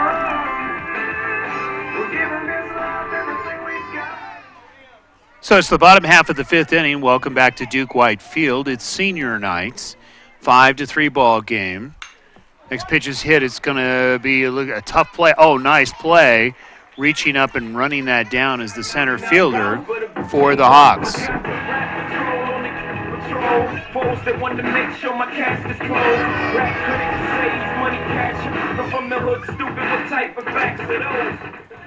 So there's one down, and it's the pitcher Liam Eddy stepping to the plate, followed by Gavin Gifford. First pitch is fouled away, and it's now 0-1. So a very good play by the center fielder. And Nikoloff coming in and doing a great job as far as getting outs and getting them quickly. Next pitch is going to be a high chopper. It's going to be a tough one, and it's a base hit. Get your hair down. Get your hair down. He's about to get out. Oh my God. This girl straight and this girl not. Tipsy off that piece of rock. Like la la la. Ching-a-lang-lang, ching-a-lang-a-lang-lang. Ching so tight I can see loose change. Do your thing. So it's Gavin Gifford stepping to the plate. Man on first on the high chopper base hit. And an opportunity to try to add. It's a 2-run ball game. You could see in the last inning it was the Hawks that came back and got a run, and really some good plays by the Bulldogs to slow that one down, and some good pitching coming through nicely was Eddy.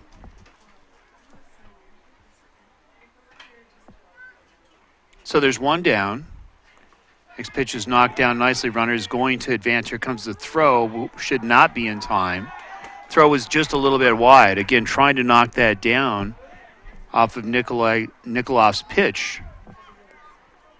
So the runner advances, and an opportunity here with one out for the Bulldogs to pad it up and add another run. Still plenty of time here for the Hawks to get back into this down by 2 runs. But it has been some very good pitching and some very good fielding by the Bulldogs to slow down any kind of an attack that the Hawks try to get going.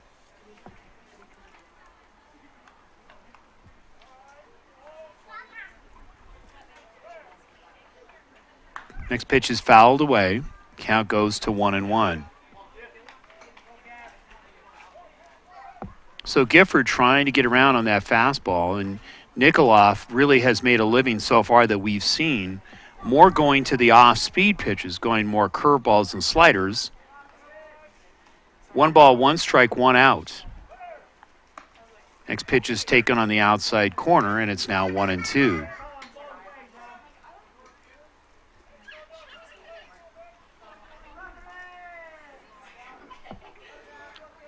So Nikoloff looking to try to get an advantage here. Cat and mouse at second. Play is on. Nikoloff decides not to go with it. Hit to the second baseman, tries to knock it down, but it's a base hit, so the run will score.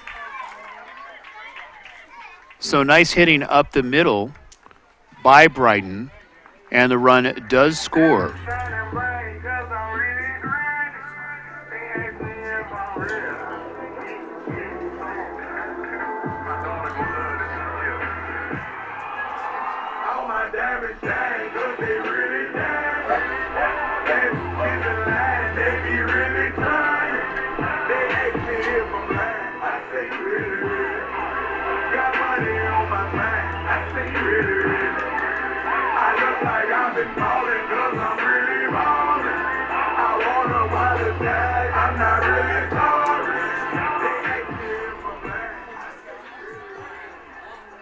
So we're not sure exactly, we're waiting here for a conversation to happen here between the pitcher and the catcher for the Hawks. And you will also see a conversation at third base with Danny Prickard and, of course, Ray Garza. But it is a 6-3 ball game. Run did score here for Brighton. Again, some timely hitting up the middle, getting past the second baseman, and the run scores.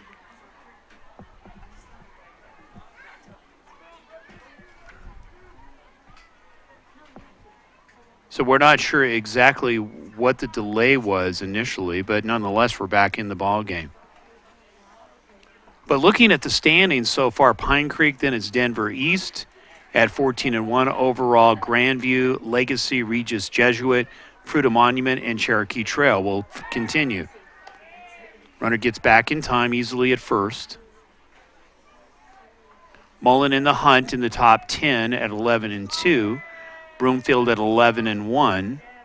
If you look down, you will see Fort Collins and Brighton in the top 25. Next pitch taken on the outside corner, Nikoloff dropping it in for a strike.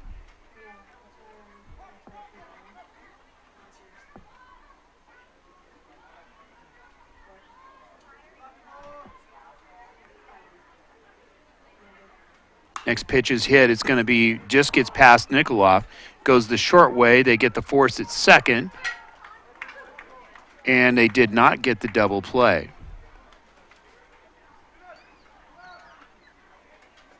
So another run will score.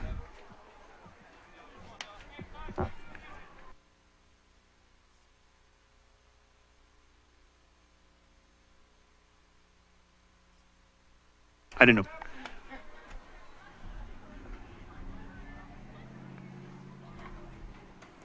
Next pitch gets past the catcher, so the runner advances. So Prickard now standing on second. And it looks like a 3-run lead here for Brighton.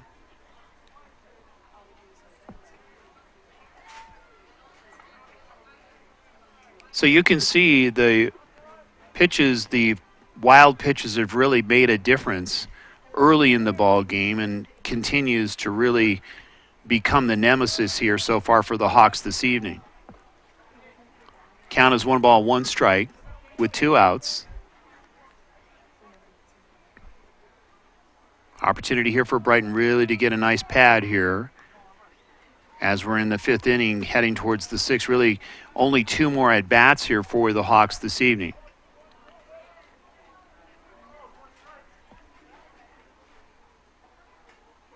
So the count is 2 balls and 1 strike with 2 outs. Nikoloff delivers, waved at, and it's now 2-2.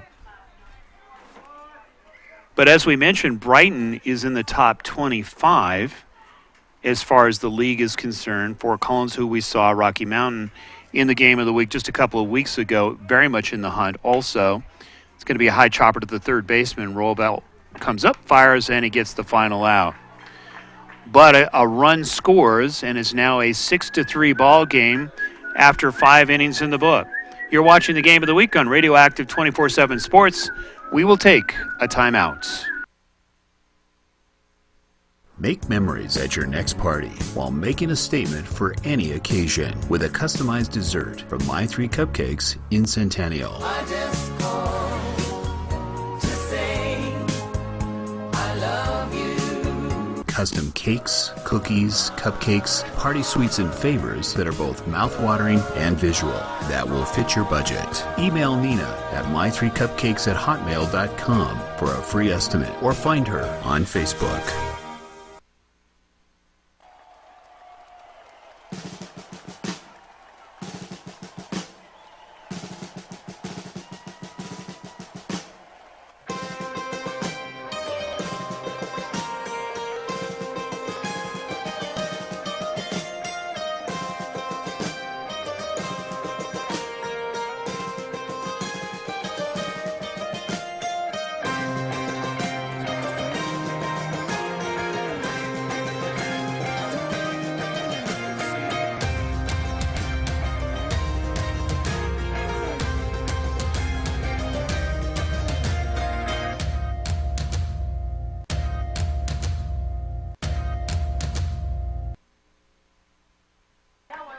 Welcome back to Duke White Field. It is the top half of the sixth inning.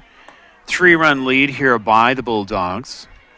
Hawks still not out of it. 3 runs, if you can get your bat on the ball and get some kind of a rally going, can make this very interesting. Next pitch taken and misses, and it's now 2 balls and no strikes.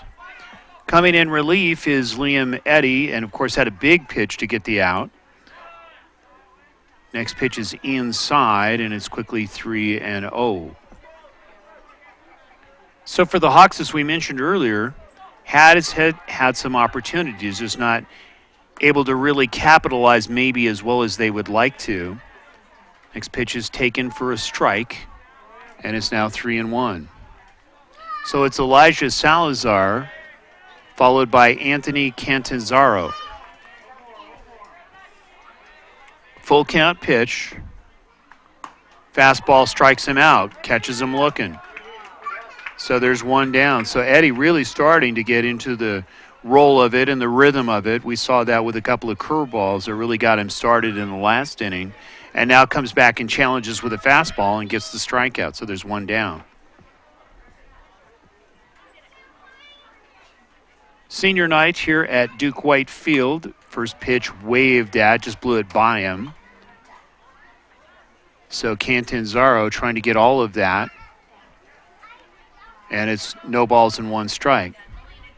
Another fastball. It's going to be a high chopper to the second baseman. Comes up, and he gets the second out.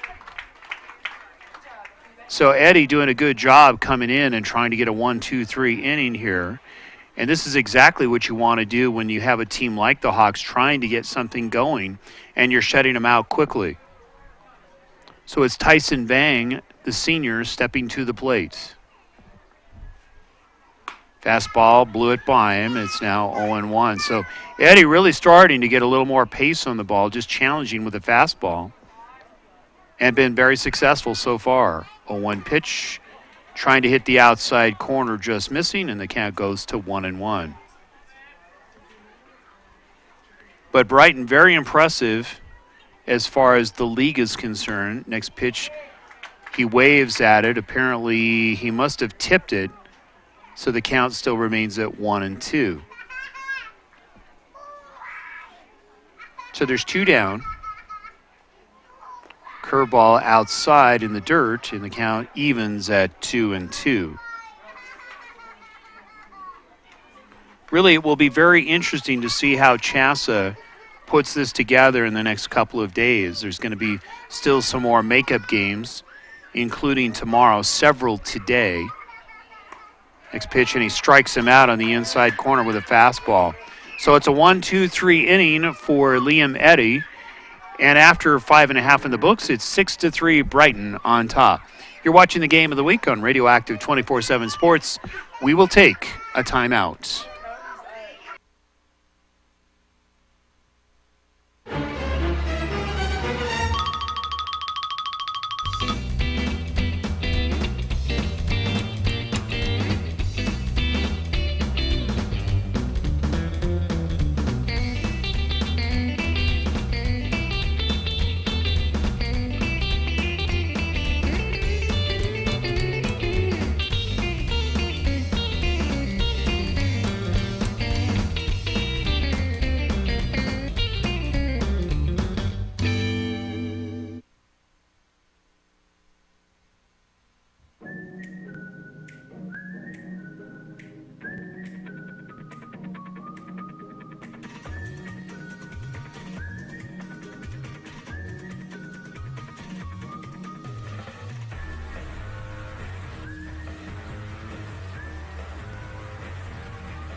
Established in 1979, Rick's Furniture has been providing quality new and used furniture with no pushy salespeople. Customers travel from all over northern Colorado and Wyoming to Rick's Furniture, who offers top-of-the-line service, prices, and a variety of furniture. Call them today at 970-352-5560. Open Monday through Saturday, 9 a.m. to 5 p.m. and close on Sundays. 970-352-5560. Rick's Furniture.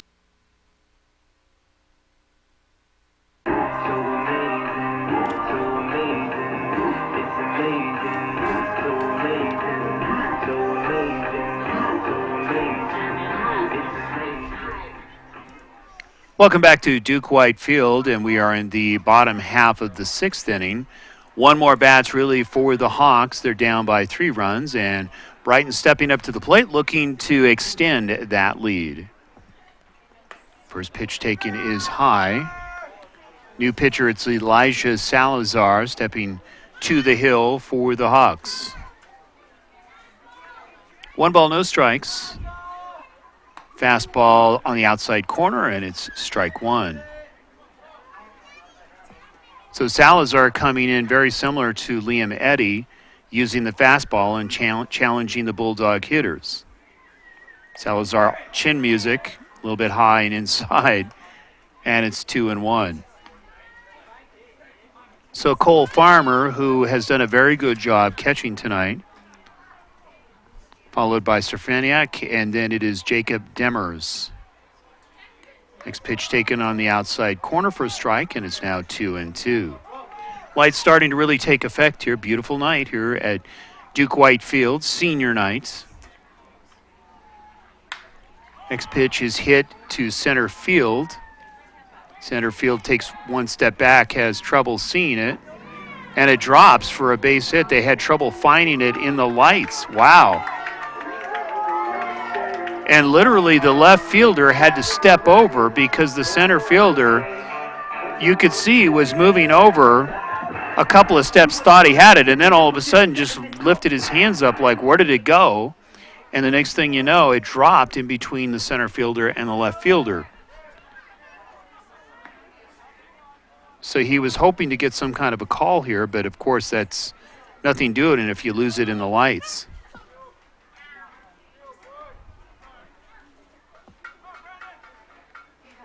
So really that was a tough play, and stepping to the plate for the Bulldogs.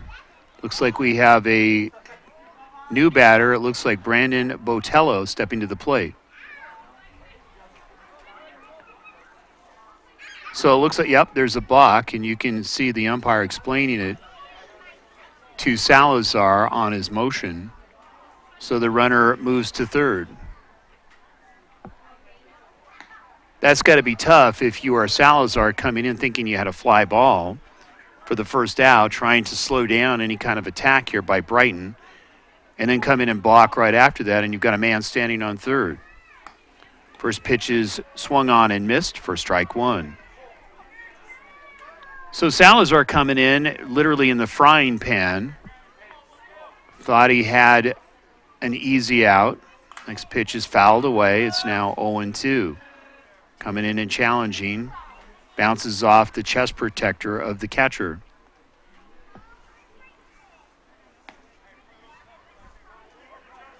So a quick 2 strikes. You can see the infield playing in, trying to hold the runner. 6-3 ball game. Curveball gets away from him, and it's now 1 ball and 2 strikes. You can see just could not get the snap down and get over the top on that curveball, and it literally flew on him. Now the same result, same pitch, and the count is quickly 2-2. So Salazar, really his bread and butter pitch is that fastball, and he uses it well. There's the fastball. Almost looked like a hard slider, and he strikes him out. So he hits it on the knees, and quickly there's 1 down. So Salazar coming back potentially could have 2 outs here, but instead he's got a man on third with 1 down.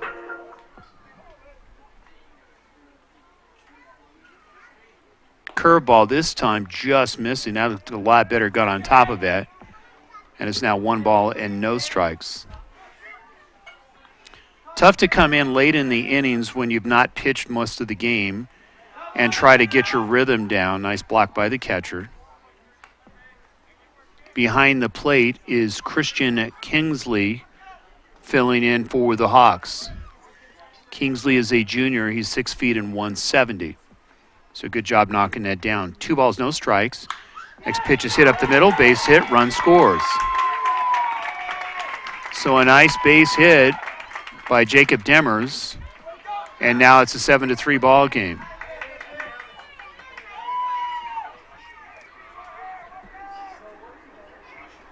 So Brighton doing just what you want to do in the late innings when the Hawks are trying to slow it down and set their bats up for the final inning.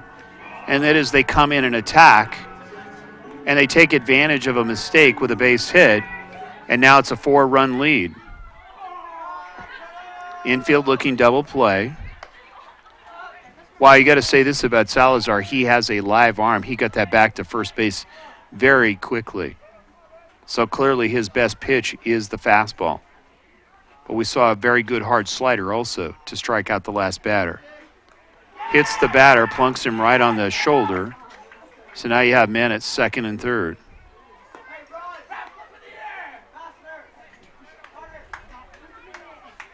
So Trejo takes one for the team. And coming to the plate will be Javier Saenz. And it looks like he's filling in for Cody Beck. So you can see Ray Garza giving some other players a chance to play here with a 4-run lead. Opportunity again, men on first and second, Force at third, potentially with 1 out. Mike Ray along with Josh Duncan, Jeremy Waters, Warren Ray bringing it to you. Game of the week from Brighton High School. This is the site of the Colorado American Legion Championship A tournament that's coming later on in July. Salazar delivers fastball on the outside corner, and it's 0-1. So I like the way that Salazar is coming in here and challenging the Brighton batters, but last time the challenge was met, and it was a base hit up the middle. Fly ball to center field, racing in. Slips. Let's see if he does come up with a catch. Nice.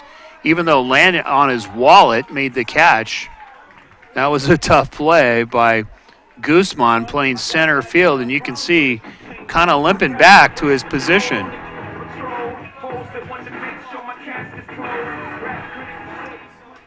So there's 2 down. Very tough outfield, you can see, as far as the lighting is concerned, having trouble picking it up was Guzman, especially at the beginning of the inning. And they're going to check him out. You can see one of the coaches or the trainers running out, and Guzman is bending over. So clearly not is feeling the effects of literally sliding and landing on his wallet on his backside, was able to make the catch and get the throw in.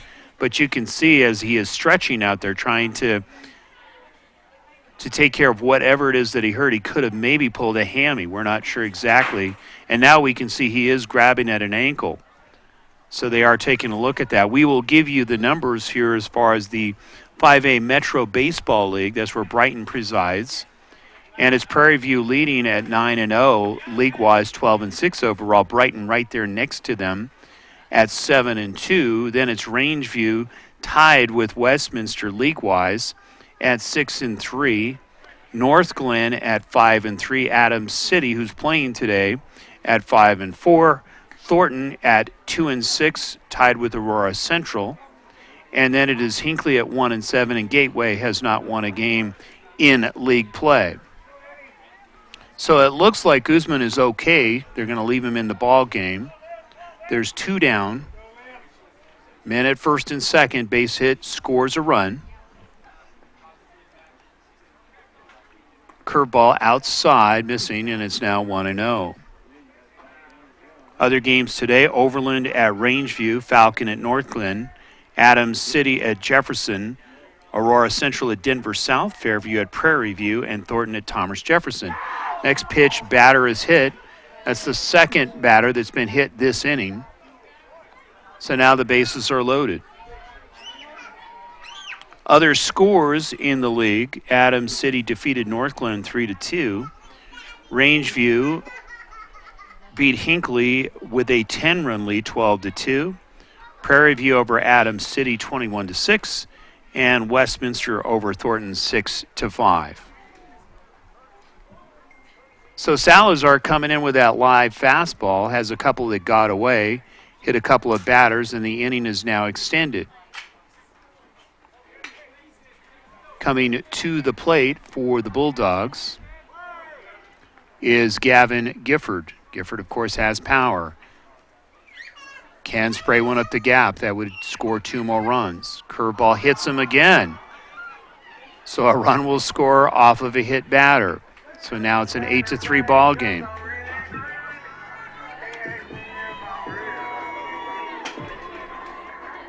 So you can see the walk going to the mound. We'll see how much longer Salazar, and they do relieve him. You can see coming in, we'll get a name and a number here in just a moment. But really, Salazar plunking 3 guys and a run scored, and really what was a 7-4 ball, actually a 6-3 ball game, has now turned into an 8-3 ball game, and there's still 2 outs and the bases are loaded. So that really has been the nemesis of the Hawks tonight, has been their pitching control. It all started early with Guzman, who had trouble finding the strike zone, and the fun really started. The party started for Brighton early, getting a couple of runs on the board quickly. And then it was all pressure being put on by Brighton afterwards with some timely base hits to extend the lead. And every time that the Hawks tried to get something going and looked like they were close at one point down by 2 runs, it was Brighton that took advantage of mistakes and then, of course, paying the price and getting the balls up for Horizon on pitches. And you could see some very good hitting by Brighton, and now they have 8 runs on the board. So warming up for the Hawks, and we will get you, his name is Thomas Pritchard. Pritchard is a senior at 6'1". You can watch a rebroadcast of this as much as you like on our channel, on our website, Radioactive 24/7 Sports. You can watch it on our music site, which is radioactive247.com. We do have a YouTube channel that you are welcome to subscribe, by the way, no cost to you. And then we will be posting this game afterwards, about 2 hours. It takes for YouTube to process it, and we will post that also on Facebook.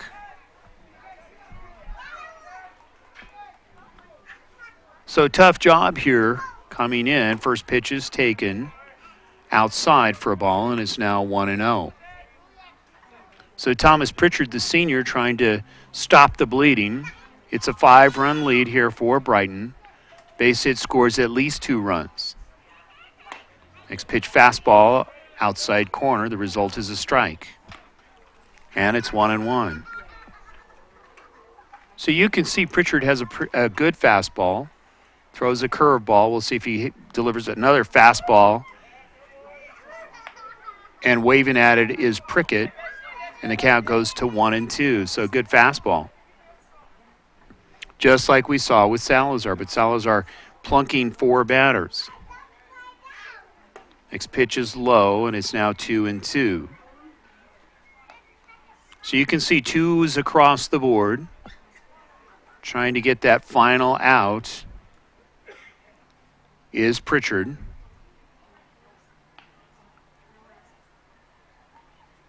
Fastball is fouled away. Count still remains at 2-2. So some good bat control by Danny Prickard to extend this, get some pitch counts up. And really, we've seen that with Brighton a lot tonight, where they were fouling a number of balls away, and either the result was getting a base hit or getting a walk or getting hit, literally. Next pitch, inside corner, strikes him out. So some good placement, good fastball. Pritchard gets out of the inning, but keep in mind, 2 runs are in. And after 6.5 in the books, it's an 8-3 ball game. You're watching the game of the week on Radioactive 24/7 Sports. We will take a timeout. Make memories at your next party while making a statement for any occasion with a customized dessert from My Three Cupcakes in Centennial. I just called to say I love you. Custom cakes, cookies, cupcakes, party sweets, and favors that are both mouth-watering and visual that will fit your budget. Email Nina at my3cupcakes@hotmail.com for a free estimate or find her on Facebook.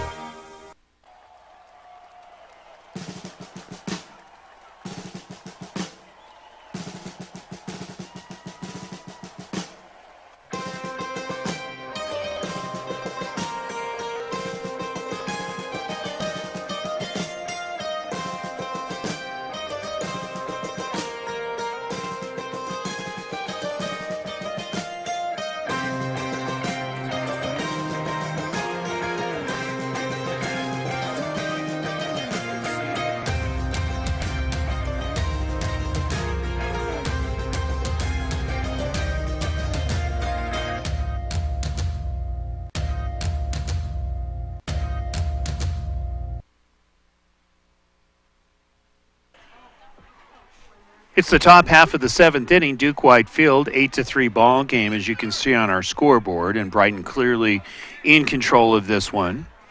Could be final bats for the Hawks. Got a long way to come back. It's TJ Maines stepping to the plate, and we'll see if they have a designated hitter coming in. It was Austin Guzman, who was the ninth hitter, but keep in mind, really had a hard fall in the last inning, caught the ball, landed on his wallet, next pitch taken for a strike, and it's 0-2. But they took a nice long look at Guzman to see if he was okay and left him in the game. Next pitch is in the dirt, blocked nicely. So Liam Eddy coming in, doing a good job in relief. Really had kind of a shaky start, but was able to come through with some big pitches, get the out, and of course prevented any runs from coming in. Just missing outside, and the count goes to 2-2. So Maine's a pretty scrappy hitter in the eighth spot. Just blew it by him and gets the strikeout. So Eddie with a little bit of heat of his own, and there's one down. Really what happened in the last inning, Elijah Salazar looked like he was going to come in and do a good job. Fly ball went to center field. Guzman could not find it, lost it in the lights, and that's where the fun really began. And then after that, it was the hit fest, literally 4 hit batters. And then he was relieved. First pitch is fouled away. It's now 0-1.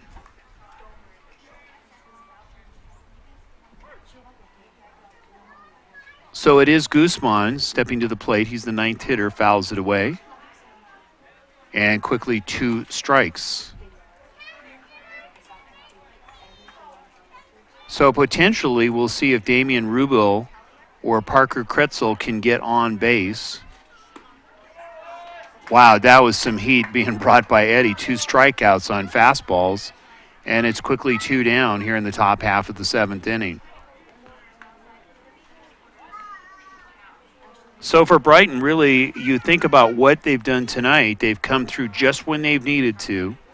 Good pitching performances, good fielding, good hitting, taking advantage of mistakes. That's a sign of a good team, that you jump on mistakes. And like a good prize fight, if you lower the guard, you get tattooed, and that's exactly what Brighton has done tonight with the Hawks. Next pitch is fouled away. Count goes to 0-2. So Parker Kretzel trying to get on board here with 2 outs. Could be down to their last strike.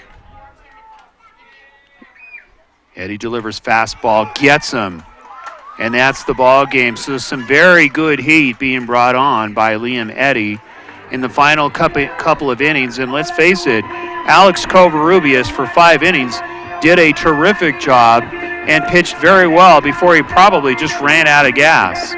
So you can see there's going to be a handshake, and what we'll do is we will take a short break, and we'll come back here and we'll do a final wrap-up. And the final score was 8-3. You're watching the Game of the Week on Radioactive 24/7 Sports, and we'll be right back.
Welcome back to Duke White Field. It's the post-game show, and really a very good performance tonight by Alex Covarrubias. Some very good hitting, some very good fielding. Danny Pritchard at third doing a terrific job. Really, you can say that about most of the team. Cole Farmer behind the plate with some very good blocks, doing a good job and knocking balls down just at the right time, when at times most pitchers have their moments where they get a little bit wild, and of course Cole Farmer doing a good job of knocking the balls down. Where we saw for the Hawks, there were a number of balls, if you think about it, pitches early in the ball game that were wild pitches that most catchers just could not catch up to. Guzman really just did not get into the rhythm tonight. You can see he is a very good pitcher, just having an off night tonight. But that's really what started it. And again, give good credit to the execution that we saw with Brighton. Brighton coming out, playing some very good fundamental baseball, and really put their first run on the board just by bunting a man over to third and then, of course, knocking him in. So, again, you can see very good coaching here in Brighton by Ray Garza just to put the pressure on as far as the Hawks were concerned. So if you look at the records now, and the record now, Brighton now extends their lead, and now they are 8-2 in league play and 11-4 overall. So what that means is Brighton is in the driver's seat in regards to playoffs, and now they have to wait and see what Chassa decides where they're at, because as they sit coming into tonight, they were listed around number 25 as far as the state standings are concerned. We will take a look at as far as the predictions for Chassa, and then we'll call it a night here from Brighton. If you take a look at what Chassa, based upon their algorithm, their predictions going into this week as far as playoffs are concerned, they list Pine Creek at number 1, Regis Jesuit number 2, Lakewood, who's really come on with a very good season, at number 3, they're 14-5. Grandview number 4, 14-4. Thunder Ridge at 13-5, number 5. Dakota Ridge at 13-6, number 6. Cherokee Trail at 13-4, 7. Ralston Valley with another good year at 12-6, number 8. Heritage at 13-6, number 9. Mullen, number 10 at 13-5. Rock Canyon, who took the state last year, is now come on. They had a slow start but have done very well. They're now 7-3 in league, 11-8. They're sitting at 11. Number 12 is Cherry Creek at 13-6, 9-5. Rocky Mountain, no surprise there, listed at number 13. Really coming on as of late. They're 9-3 in league, 12-6. Fruita Monument, and another team to watch, which we've not talked a whole lot about. In fact, a couple of teams are Broomfield. They're at number 15. And then you take a look at Legacy at number 17. A very good season at 14-4, 9-3. And the reason why I bring that up is they have some of the top pitchers in the 5A conference. And they always say good pitching really beats good hitting. If you look down the list, Fort Collins is listed at number 20, and then Legend, of course, is at number 25. Oddly enough, we do not see Brighton listed in the top 25, but keep in mind, these are predictions. This is not actually what the state has to say, and the state put them at number 25 coming into tonight. So Brighton, a very effective night. You can watch a rebroadcast of this as much as you like on our websites, on our Facebook site, or on our YouTube channel on senior night, and we did get the festivities at the beginning. So again, my thanks out to Josh Duncan, Jeremy Waters, Warren Ray producing. I'm Mike Ray, where the final score is the Brighton Bulldogs finishing their season out, waiting for the playoffs. The final score is 8-3. You have yourself a pleasant good evening.